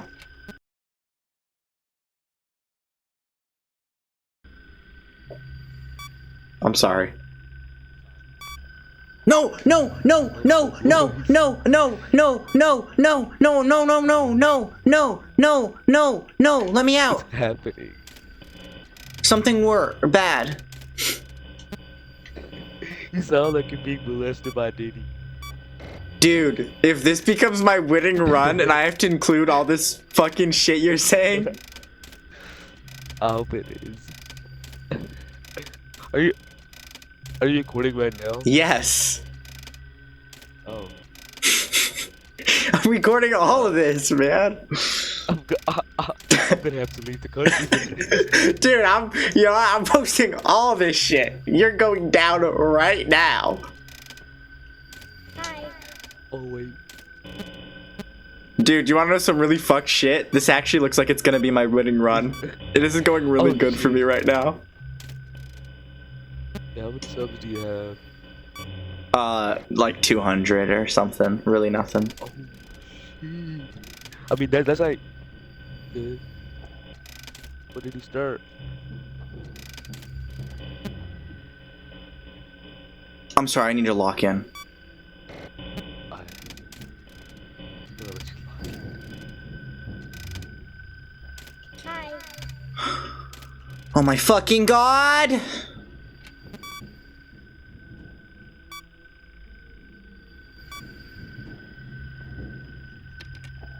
No. Oh my god.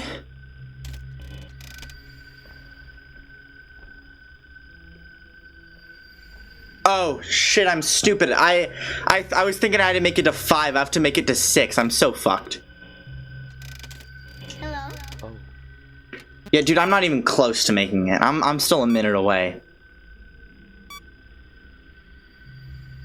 A minute? Yeah. It's not a lot. You're right, it's not a lot. Oh!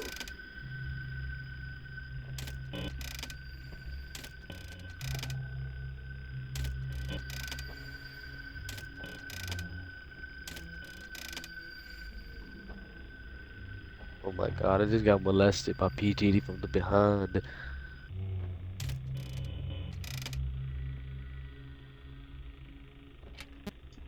Oh my god, I fucking refreshed the wrong thing. I'm 10 seconds away, but I'm so scared because I think he's going through the vents. He's gonna kill me through the vents. Oh my god! Oh my god! Oh my god! Oh my god! Oh my god! Oh my god! Oh my god! Guys! Oh my god! Holy shit! I don't know what just happened. I don't know why that just turned on. Oh my god! Oh my god! Oh my god! Oh my god! Oh my god! Guys! Guys! Guys! Guys! Fuck you, Springtrap! Fuck you, Springtrap! Yeah, I know. Sorry, I muted myself because I was freaking out. Holy shit, guys, we fucking did it. We fucking, yes, I made it. And I'm gonna include all that shit you said, by the way. I'm putting all of that in. Oh my god, I actually probably won't. I'm probably gonna mute the audio in those parts. Oh my god, I did it. Holy shit, look at this. We're done. No bullshit. No cheating. No fucking whatever that dumbass strat is called. Thank you, Bones. Fuck you, Bones. I did it. I did it. Oh my god, I'm so happy. I'm so fucking happy. Oh my god. How long did it take you? Like, how many attempts did it take? I don't even know. I'm deleting this fucking game. Never again. Oh, you just did that to delete the game. Yeah, I did that to delete the game. Fuck that game, dude. Fuck that game. Oh my god.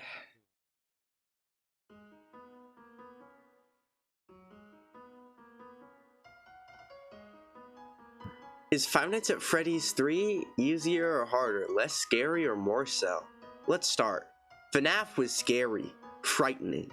Frighteningly scary. Five Nights at Freddy's 2, more or less the same. But Five Nights at Freddy's 3? Man, that wasn't scary, just eerie. With all the backstory and all of that, and there weren't any difficulties with power, not making it as scary to try and conserve. FNAF 1 and 2 were hard. I completed them in over 3 to 4 months, trying to get the right strategy. Then came 3, very simple. Finished in under a week of infrequent playing. Past night 6, no sweat. So has Scott gone easy on us? I think this game was more or less for answers than anything else. Hopefully 4 is as scary. Hopefully 4 is scary as hell, but still provides answers. Otherwise, FNAF will be on a downfall towards a very non-scary. Would have probably fallen by this time. Completely opposite. FNAF 3 wasn't scary at all, but it did take forever to beat. FNAF 3 didn't tell us as much as FNAF 2, which had superior gameplay and much better story and characters. Springtrap is stupid. Fuck you. Look at this shit. You think this isn't fucking scary? Oh, it's not scary enough. It's not scary enough. Fuck you. Look at this. Let's pull this shit up. Look at these fucking scary guys, huh? Yeah. You thought, and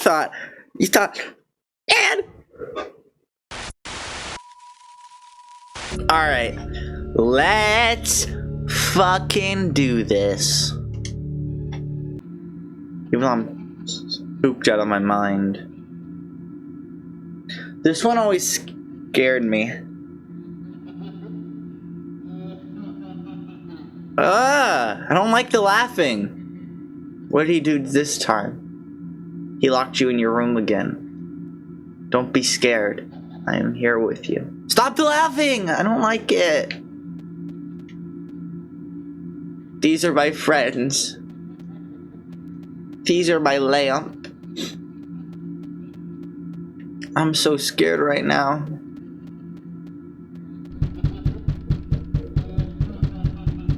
Come on. Let me out. I'm sad. Tomorrow is another day.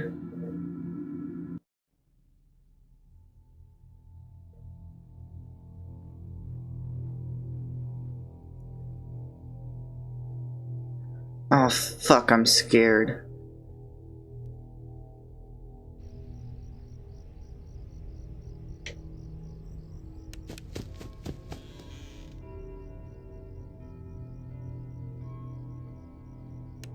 Ah!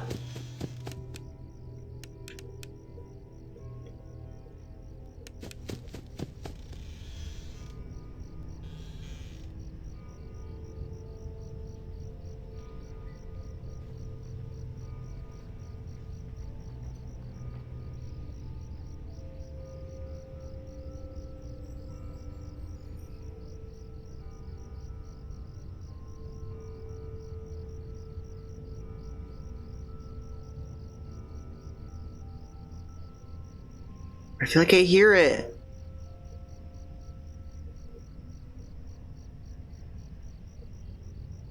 Maybe I don't. Okay, okay, I don't hear it.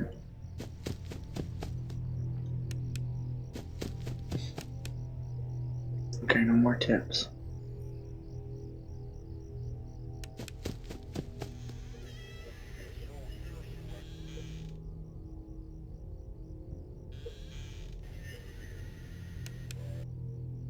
The fuck is that noise?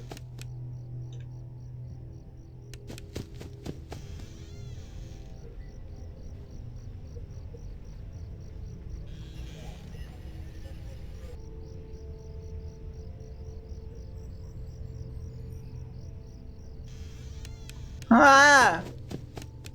I can't hear it! What's that noise?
I hate this!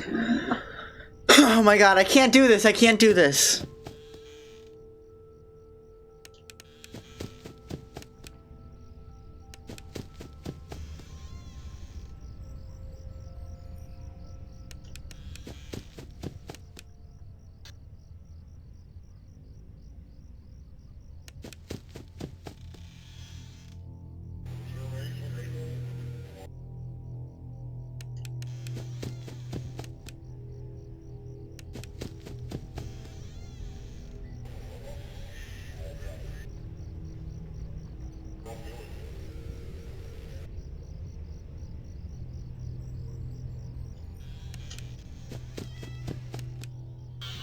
Oh, they almost got me.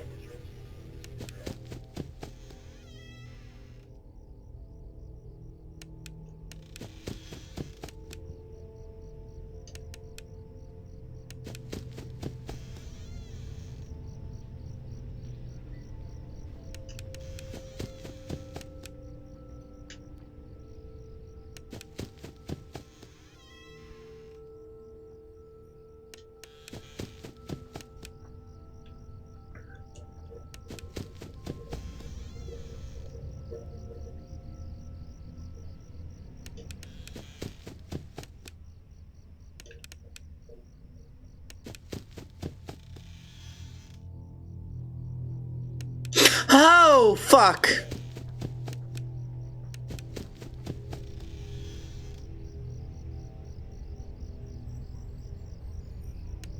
Oh my fucking god!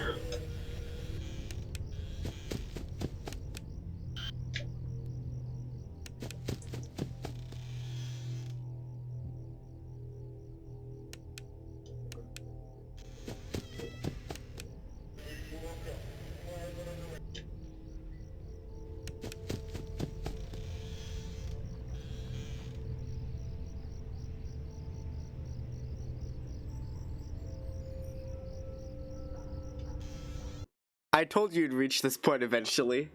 This is the start of my true fear.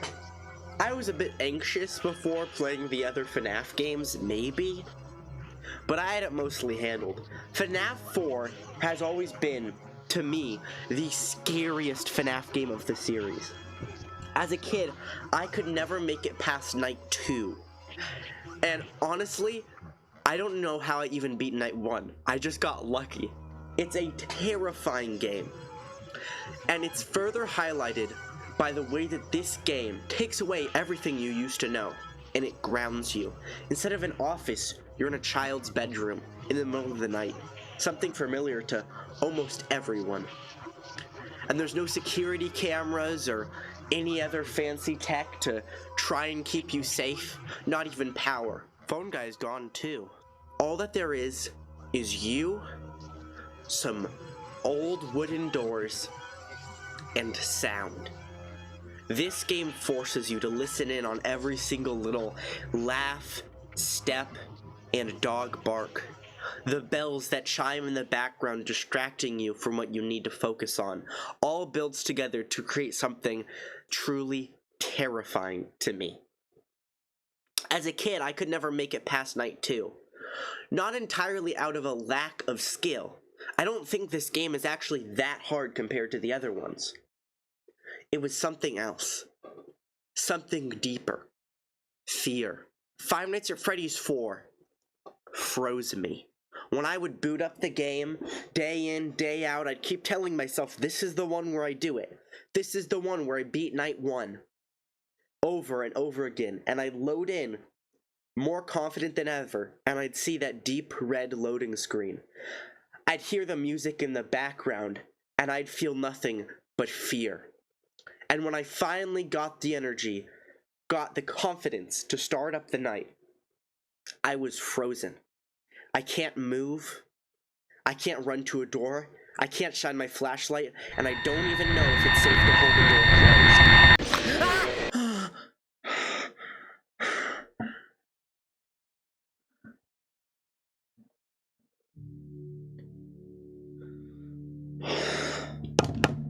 Fuck.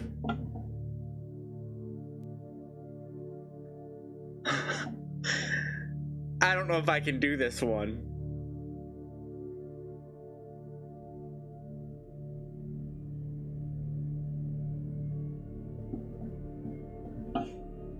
This is scary as shit, and I feel like the nights last forever.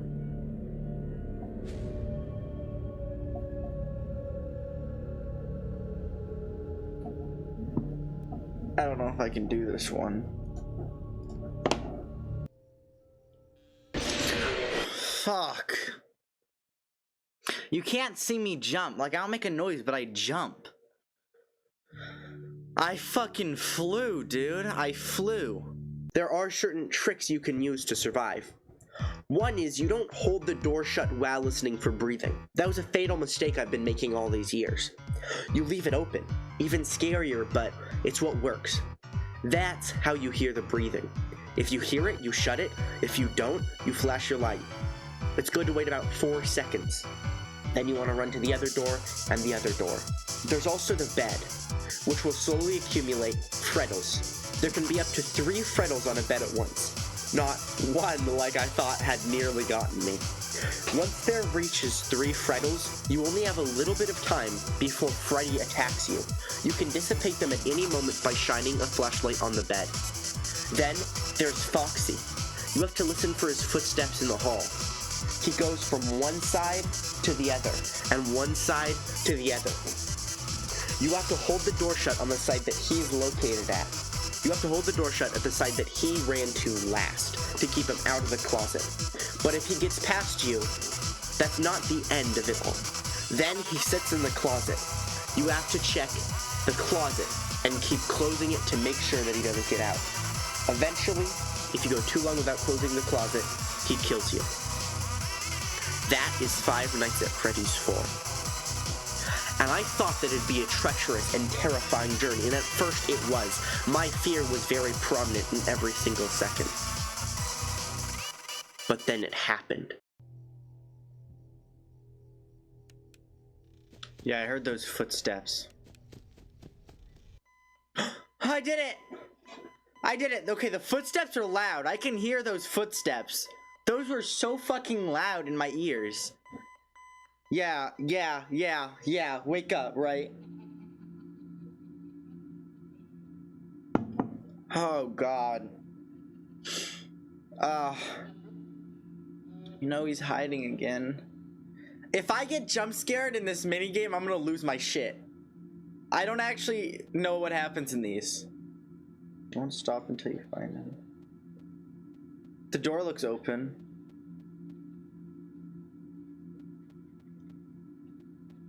Maybe over here? Over here? Mangle?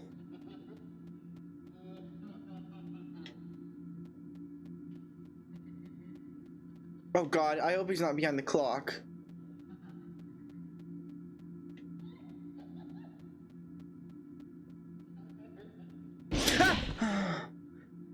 Fuck you, dude. Tomorrow is another day. Oh my God. This game is so scary. I was so happy. I went back to the Fnaf games and I was like, hey, look, these Five Nights at Freddy's games aren't shit. I'm gonna go through all of them. I was almost disappointed because I was like, wow, I'm not gonna be scared at all. This is gonna look lame as shit. These games aren't gonna look that cool. Fuck, dude. I want to be like vaguely scared, not this. This is too fucking scary. I beat the first night, and I reached for fun with Plush Trap. The game's pretty simple. All you have to do is shine your light when you think he's on the X. Alright, man. Through a collection of pitter-patters and footsteps, he gets closer and closer, signaling that your death is near. But if you time your flashlight just right, you get to skip the first hour of the next night.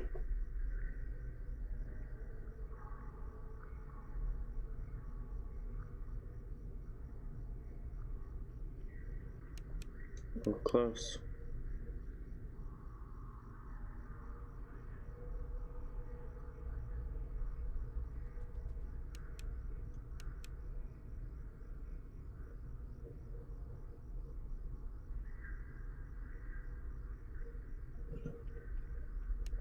Yes!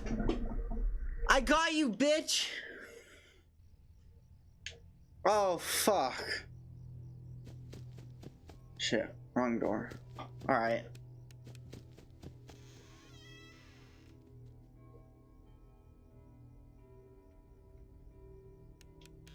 What was that noise?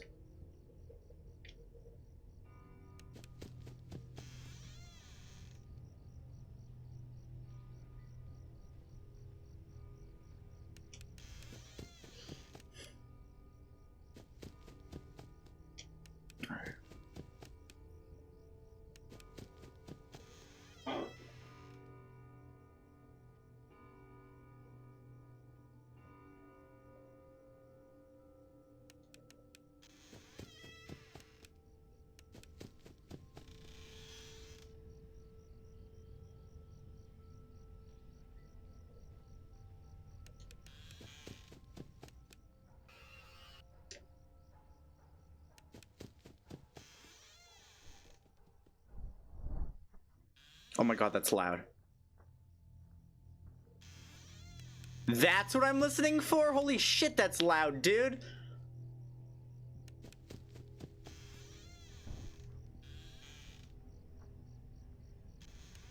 Okay.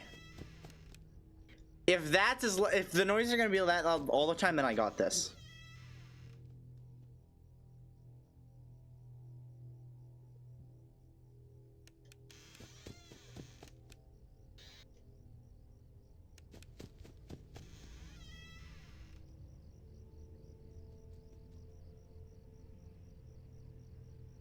I don't know what those pitter patters are. What is that, Foxy?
I've got this shit now.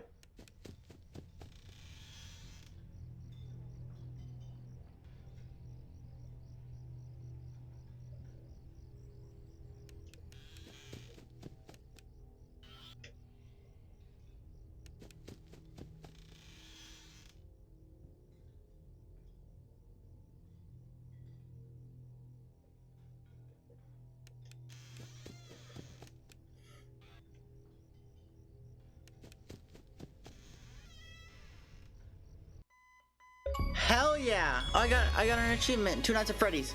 All right, yeah, I beat the first night like 2 years ago, so there we go. 3 days until the party. Whoa. Where am I? He left without you. He knows that you hate it here.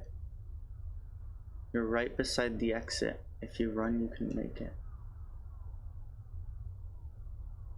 Hurry, run towards the exit. What happens if I don't? No, don't. You remember what you saw? The exit is the other way. Hurry and leave. What I saw. Oh!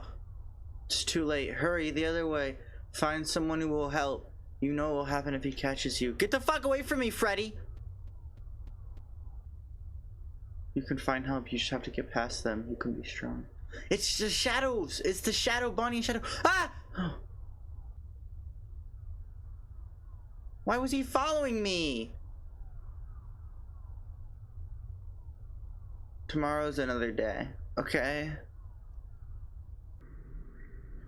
I can't do this shit. Give me a break, please.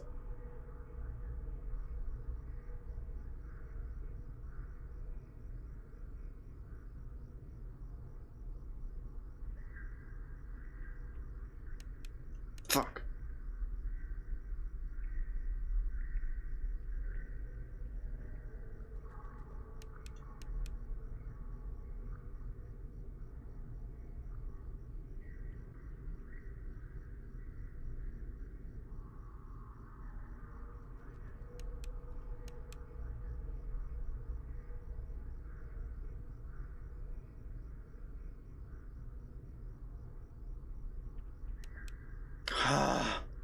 I heard your ass.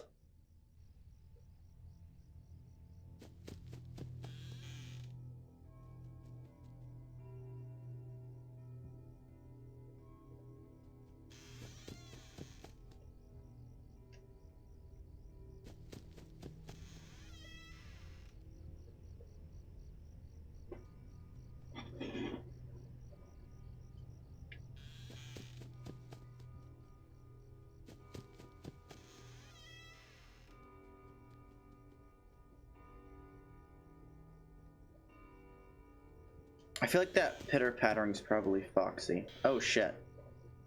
Alright, I'll check that out in a minute.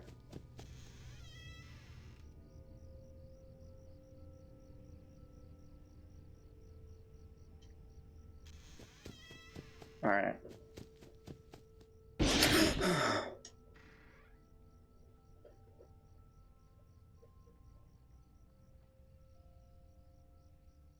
I didn't hear a noise. Oh, okay. He's a plushie now, I guess.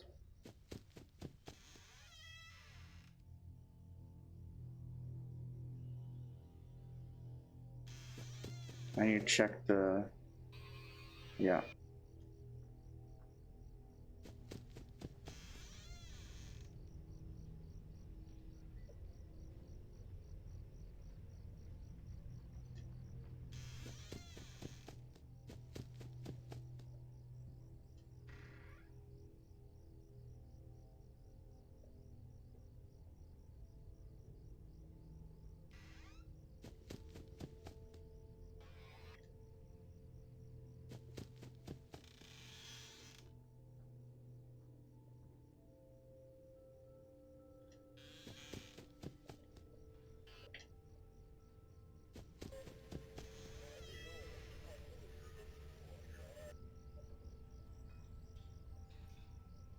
That noise is so loud.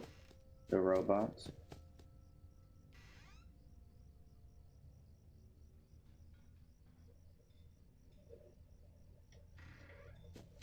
Ah, shit.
I don't know why the lights are flashing.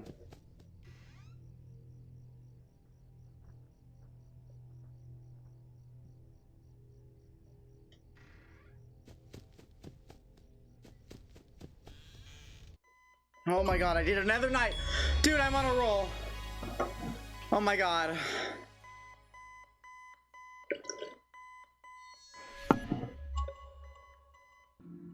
That was so scary. 2 days until the party.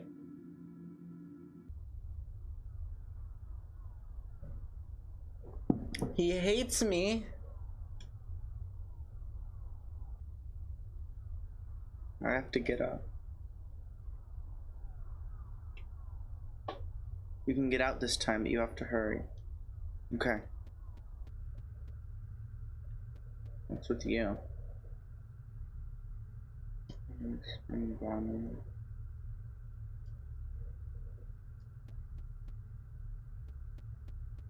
This shit. There's so much stuff around here.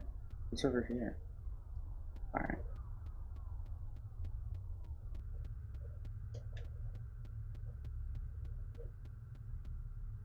You better watch out. I hear they come to life at night. And if you die, they hide your body and never tell anyone. Dude, they do though. I see them coming to life at night. Asshole. What do you think is funny? You have a little animatronic story to tell me, you bitch? Aren't you the kid who always hides on the table and cries? No one else is. Fuck you, dude. They're fucking real and they're scary as shit. I'm gonna throw you onto this road and you're gonna get hit by a fucking animatronic car. We'll see who's laughing. The shit, dude. I wanna get back home. Balloon boy over here. Yeah, I'm going to the fucking party. What's funny about it being my birthday, asshole? Why is everybody out for me? Looks like I got my fucking sunflower over here, right? Be careful. If he's underneath that couch, I'm gonna lose my shit. I'm not even gonna. I'm ignoring that room. Now he's gonna be at the clock too, right? Not my room. Ah! Why the fuck would you be there? Tomorrow's another day. I gotta pause. I gotta pause for a second, guys. This is too much for me. Fuck, dude. I can't do another night. Man.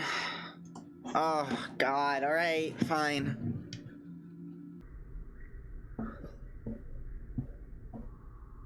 Yeah, all fun with Plush Trap. I'll fucking kill him.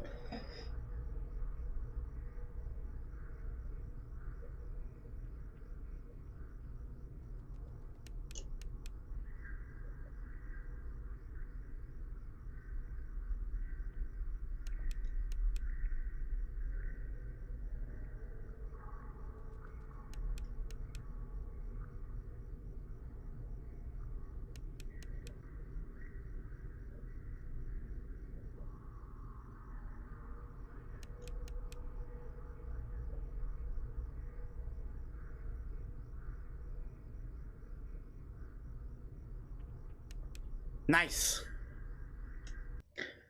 Night 4. Oh my god.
Who was that? Was that Foxy?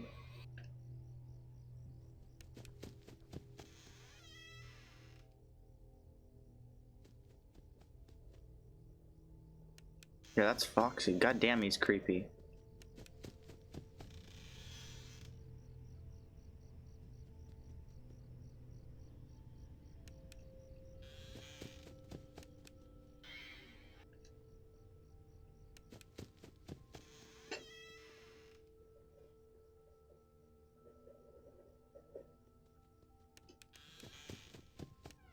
God damn it.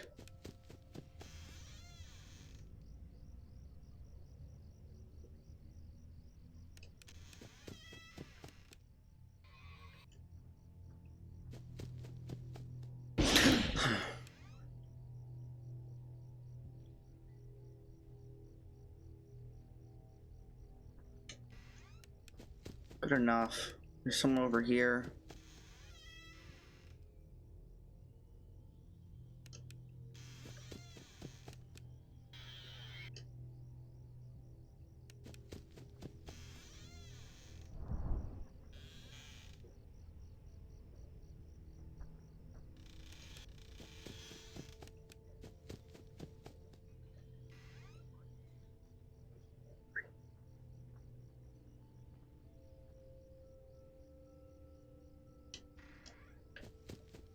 Good enough.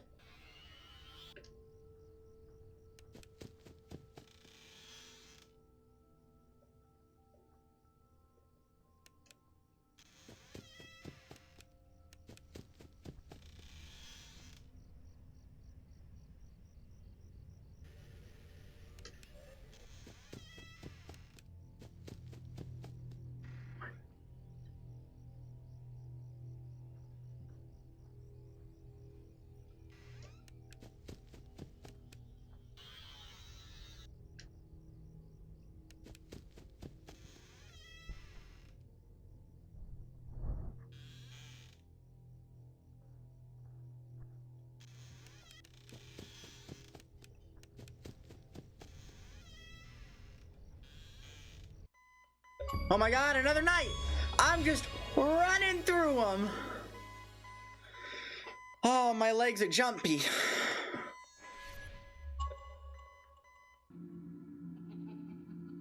One day until the party. Alright, man. Where am I? This is scary. Let me out. Somebody lock me in here? Please!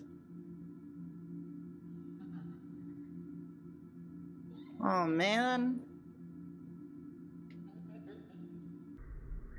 Oh, that's it?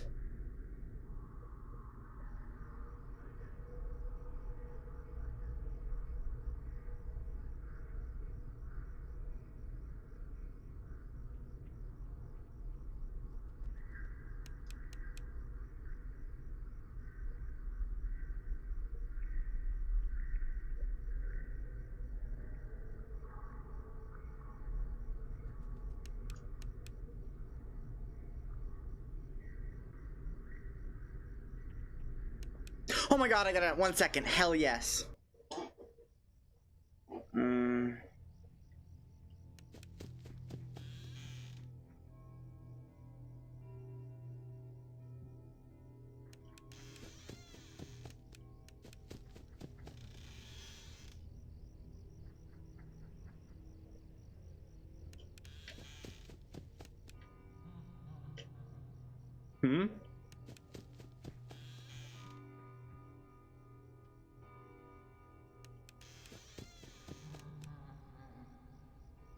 What the hell?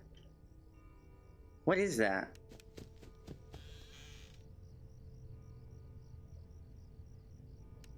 What? What? Who was that? Wait, what? I had been on quite the roll, beating the first night, then the second, on only one try, then the third, one try, then the fourth, one try. But I was caught off guard by Nightmare Fredbear. This acts as a Night 5 boss battle, something truly fitting to help end off the series. This entire night, you have only one animatronic to worry about, Golden Freddy. Flashing your light at him will do nothing to help. Instead, you have to listen to what side he runs to.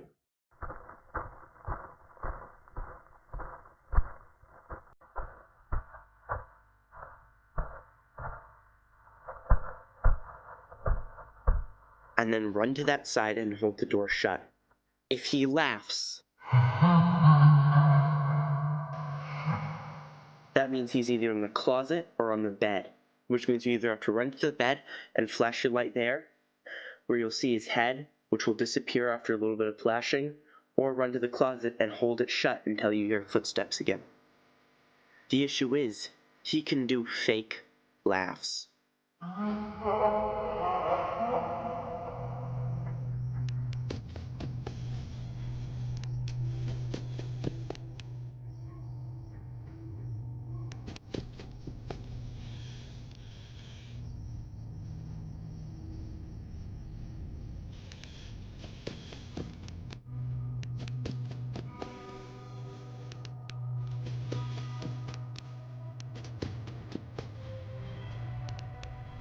Where is he? Okay, I heard him go over here.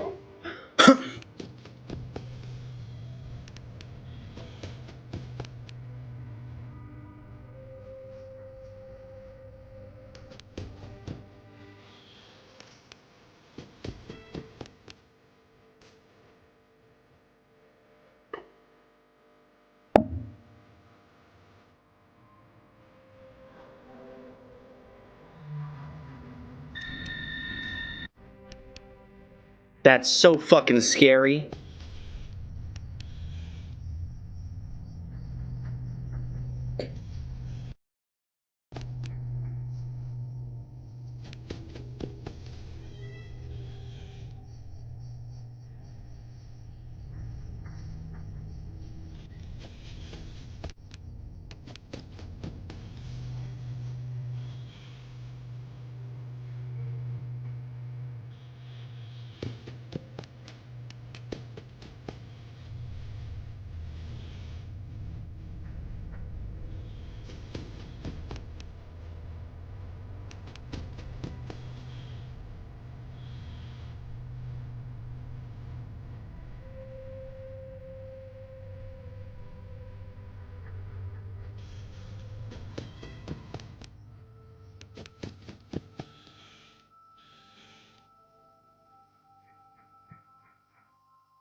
Stop going back there.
I guess sometimes those can be fake.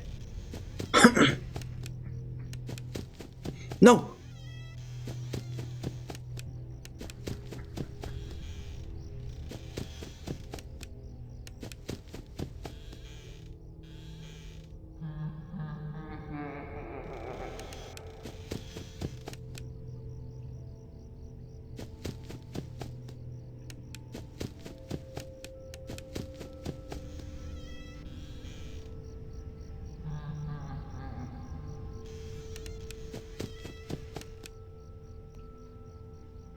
Where are you? I think I have to close the door. That was so scary.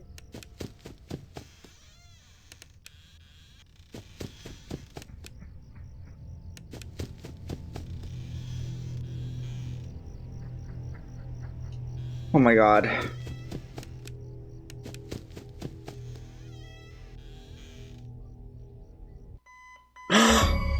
Oh my god, that was so fun! That was fun, I liked that. I did it. Alright. Party! Party A! Party time!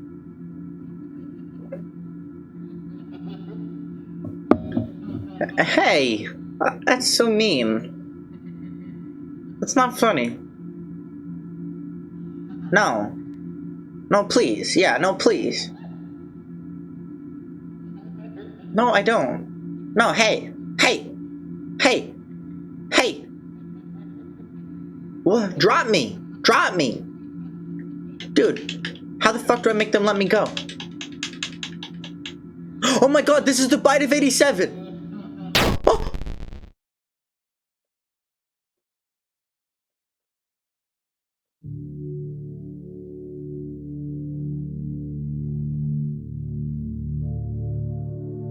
Oh!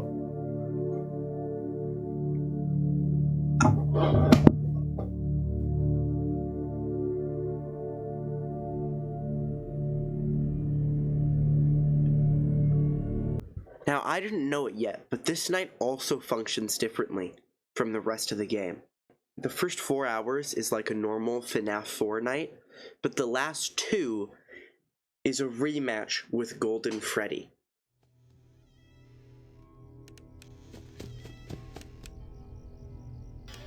Alright, we're back to these guys.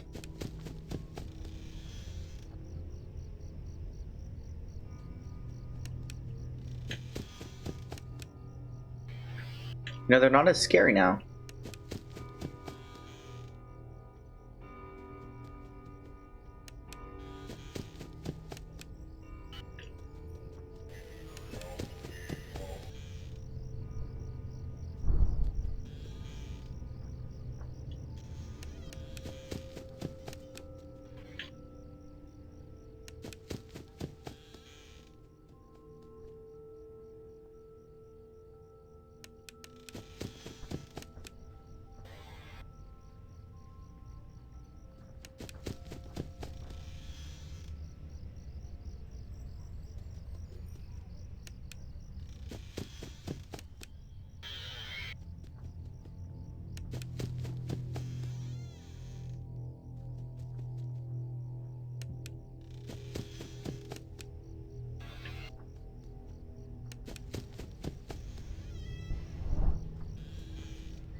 There's Foxy.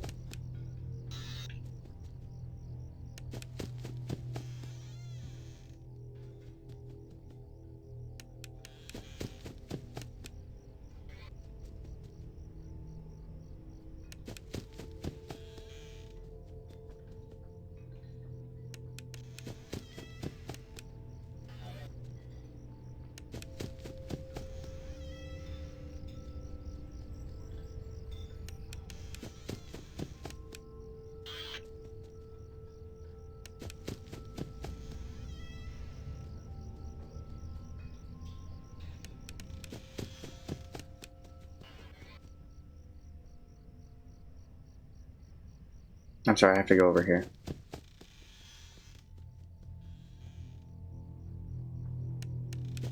I couldn't let Bonnie kill me.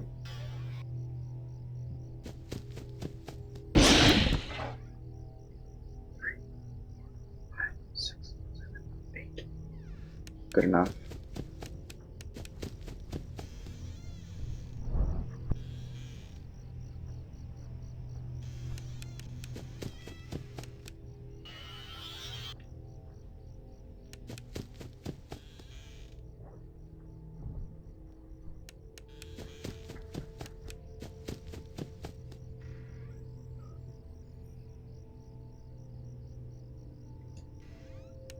Whoa, what?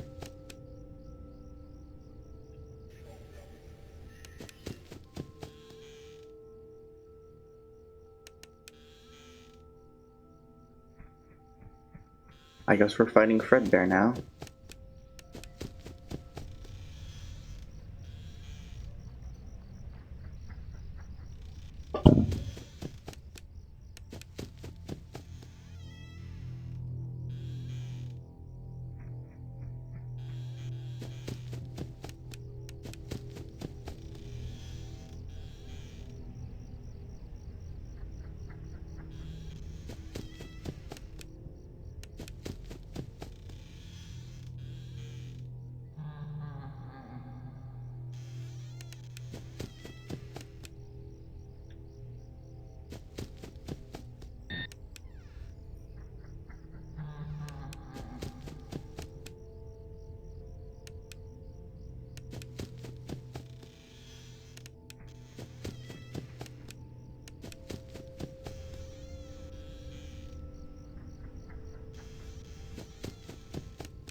No!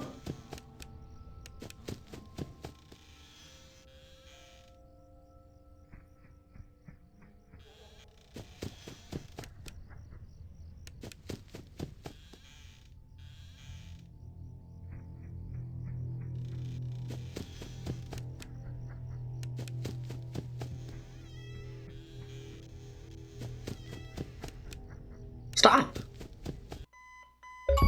Hell yeah, night 6.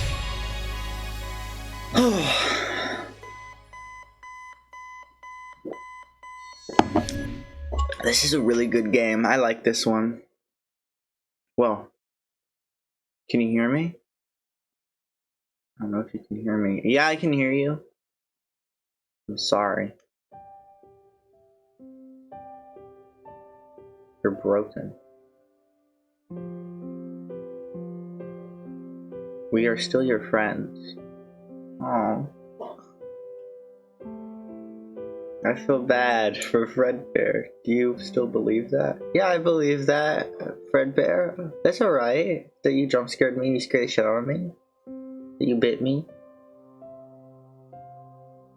I'm still here. Yeah, no, I see you. Yeah. I will put you back together. Oh, where'd you go? Oh. Oh, man. It was sad. You want to explain why he doesn't have arms? I guess this guy didn't either. Oh! I should read what I'm walking into. Did you guys think we were anywhere close to done? We're not. This is Nightmare. What the fuck? What the fuck? My mortal enemy. Fuck. He has caused me, after this point, so much struggle that I can't put it into words. What? Come on. But let's not get ahead of ourselves here. Nightmare functions almost just like Fredbear. All the mechanics are exactly the same, but his timings are laser thin. You have to be pixel perfect to beat this red-eyed beast. Nightmare is the embodiment of death. Now, as you watch my struggles, let's finally cover what we've needed to this whole time. The secrets and lore. Now, unlike the rest of the games, there's no hidden death images, so I won't be able to greet you guys with a big scare. There seriously is nothing. But there is some really important stuff here. There's two secrets that I didn't grab myself, one showing the purple guy putting a bunny suit onto another man, but most importantly, this Fredbear and Friends TV show clearly states 1983, meaning this game takes place in 1983, not 1987 like we thought. This is the bite of 83. The bite of 87 must be something else. And the only other secret here is that sometimes when turning around to the bed, you can see flowers in a vase, a pill bottle, and an IV drip. Let's not beat around the bush here. It paints a very clear story of what happened. The child who we play as is killed by Golden Freddy in the bite of 83. He's sent into a coma as you hallucinate the entirety of Fnaf 3's main game in a comatose dream. Somebody comes to the side of your bed. I am gonna go out on a crazy limb here and say I think it's his father, and I think his father is Purple Guy. I don't have much to go off of for this, but I do think it's weird that this kid is consistently always around the Five Nights at Freddy's establishments even though he hates them. Sure, his brother could be a FNAF fanatic, but that means there's even plushies in his room? Why does he have so much FNAF merchandise if he's terrified of it? Somebody else in the house, assumedly maybe his sister, even has a Mangle toy in her room. The whole house is Five Nights at Freddy's themed. He goes nowhere else but his house filled with Five Nights at Freddy's merchandise and Five Nights at Freddy's, meaning I think his father is Purple Guy, the man who works at Five Nights at Freddy's. That's why he's there so often. Then he comes to your bed and he apologizes for what happened. He promises to help put you back together. And he's sent into a blind, angry rage. And he starts a killing spree. First, he kills the kid who would eventually become the puppet outside the Five Nights at Freddy's establishment. But he keeps going. His hatred and regret for what happened to his child fuels him to commit the atrocities that he ends up committing in this game. And the rest of the story continues the same as we've already established.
I feel like I had to flash him for a really long time there.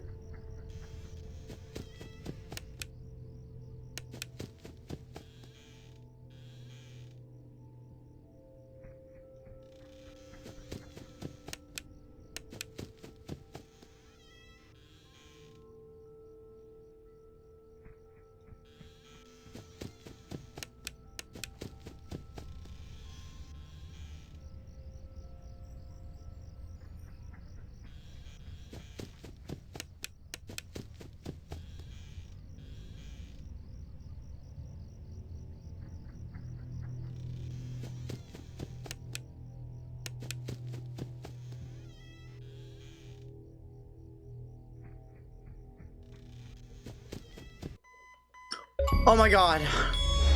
Hell yes. Fuck.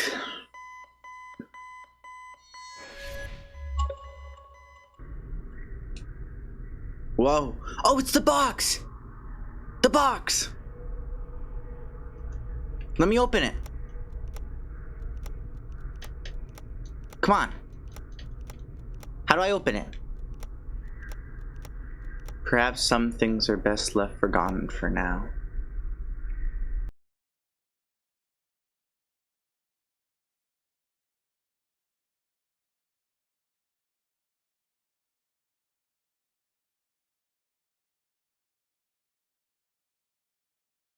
Alright, 2020. I got nothing to say, so let's just fucking run it. Sorry, what were you saying?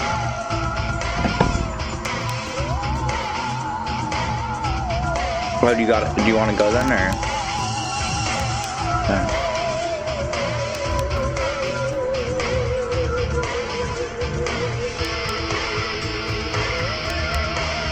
I wish this game wasn't so fucking hard.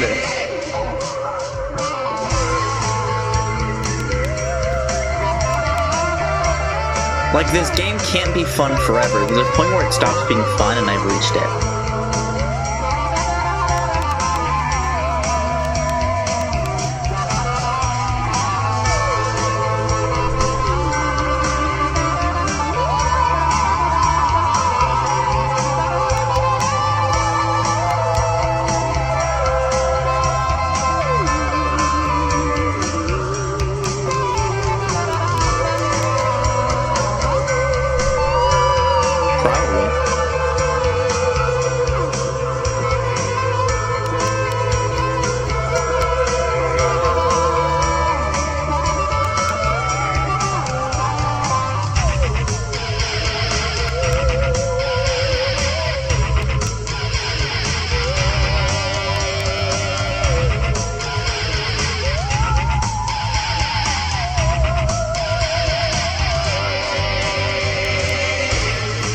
Bitch ass fucking rabbit.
You know what?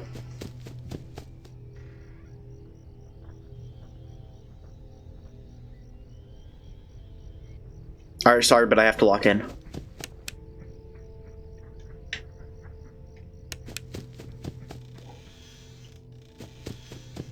That's bullshit. I want to tell everybody right now that's bullshit, and you know it.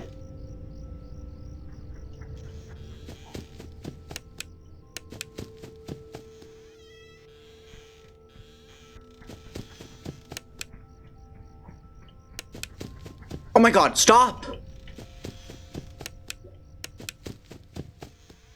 You fucking dick.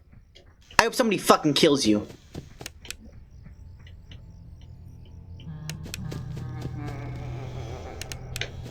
Alright, yeah, we're doing this shit.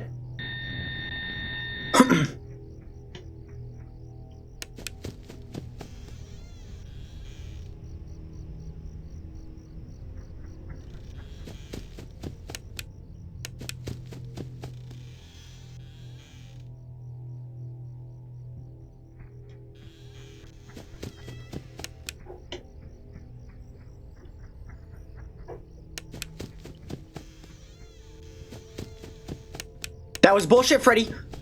You fucking know you're bullshit. You know you're a fucking bitch. Shut up. I'm sorry. You have to quiet down.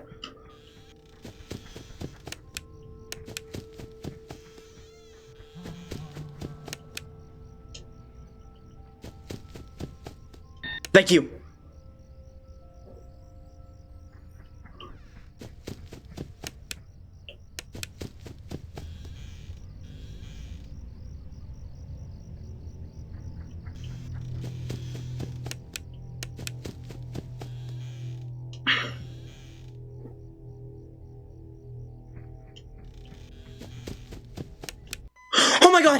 Oh my god, I did it, I fucking did it. Guys. Oh my god. Oh my god.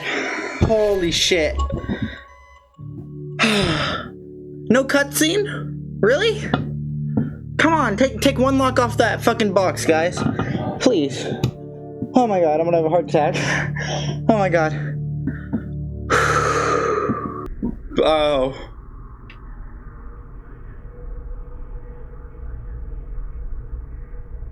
Wait. Extra stars earned for beating Nightmare mode with challenges activated. Cheats not allowed. But the bonus hour earned from Fun with BB is. Oh, I get a bonus hour from Fun with BB. Wait, can we do, It's not letting me activate 2020, guys. So that's it, no more 2020. So it's only Nightmare mode with the challenges. That's fine, I like that. So we have Blind. What's Mad Freddy? Insta Foxy, and then all Nightmare. Assume that's Nightmare the whole time. So we probably have 2 challenges, right? Yeah, so you can't activate them all. Alright, we have 2 more challenges and we're fucking done. And then we have Fun with Balloon Boy and shit. That looks cool. Alright, I'm excited, guys. I'll be back in a little bit. I'm so fucking happy. We fucking did it. I'll see you guys later. I wish I could tell you I still feel that joy. But I'm not gonna sugarcoat. What happens next isn't good. It's failure, okay?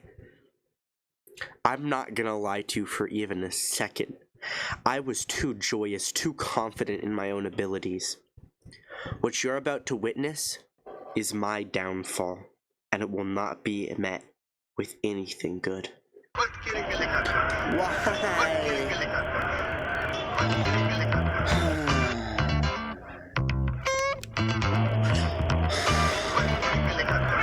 He was at the door. Chat. Because if I can beat 2 real laughs, I'm so in. That's not true. I suck ass no matter how important it is.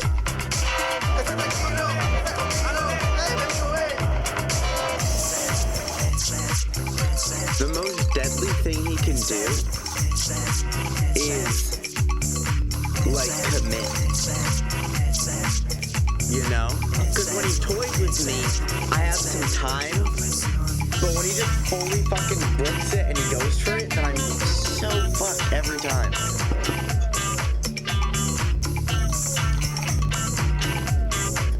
Chad, I don't think I know how to deal with commitment.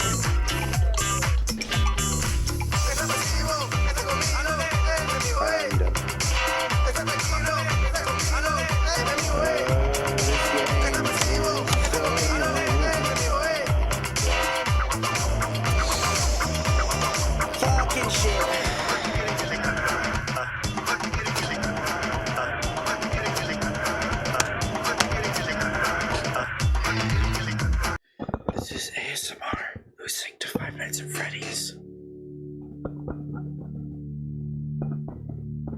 Freddy. Freddy. Freddy. Freddy. Freddy. Freddy. Freddy. Freddy. Roar. Roar. Roar. Roar.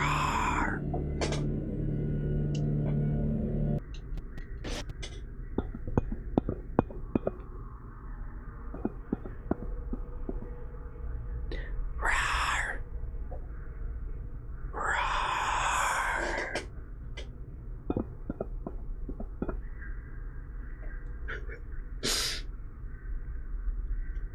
Freddy, Freddy, Freddy, Freddy, Freddy, Freddy, Freddy. Door. Door. Door. Flashlight.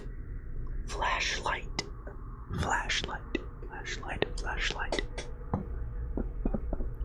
Footsteps. Footsteps. Footsteps. Wow!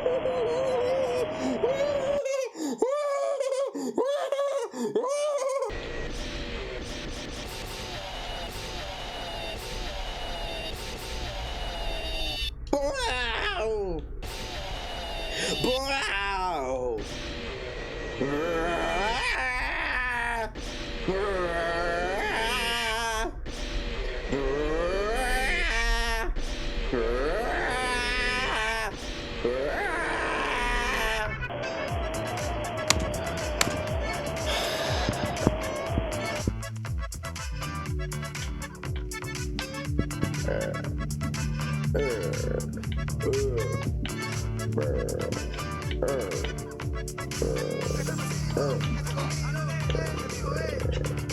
I'm sorry, I can't leave.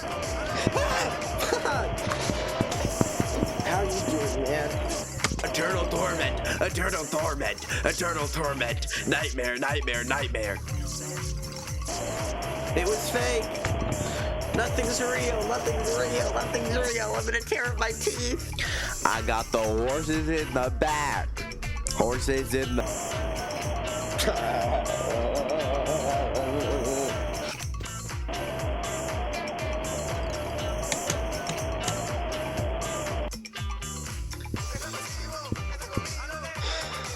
I may be blind, but my eyes are open, and they see you for who you truly are. Nothing compared to me.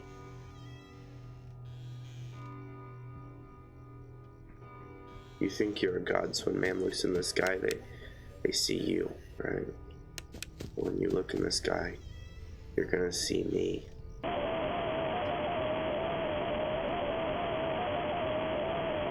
You're gonna see me staring back down at the ground in hatred.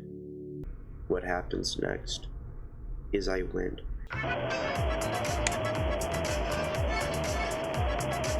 Hello? I was holding the door shut on your fuck-ass face. So, do you want to explain to me how I still died? And I'm holding the door shut on your dumb fucking face?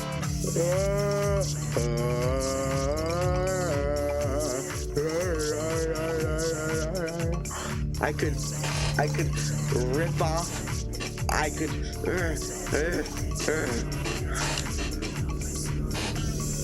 I don't understand.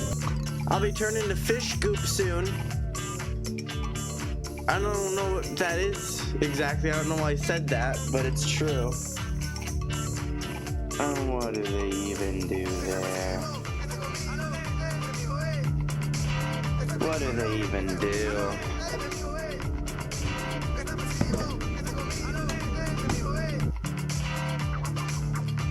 Maybe I'm just not up for it. Maybe it's not for me. This is just line. I hit X and it doesn't fucking play. That's not fair.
Inscription the first time I played it, but that was not on camera. I started playing Inscription about a year or two ago. It looked interesting. I bought it. I played the whole thing in 2 days. Well, not Casey's mod. I played the Lord's mod in 2 days. Completely loved the game, and I knew nothing about it. So I'm kind of going to re-experience it again and sacrifice the scene it made which comes before it.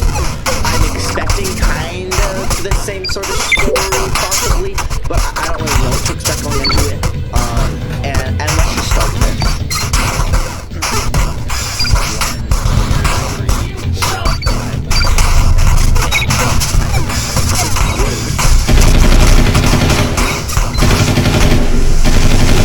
So cool. Okay, what?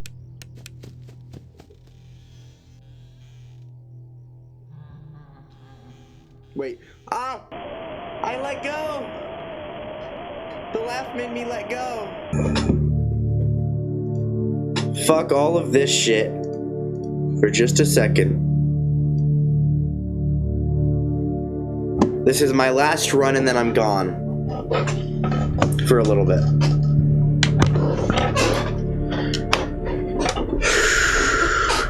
Buckle up. Let's run it.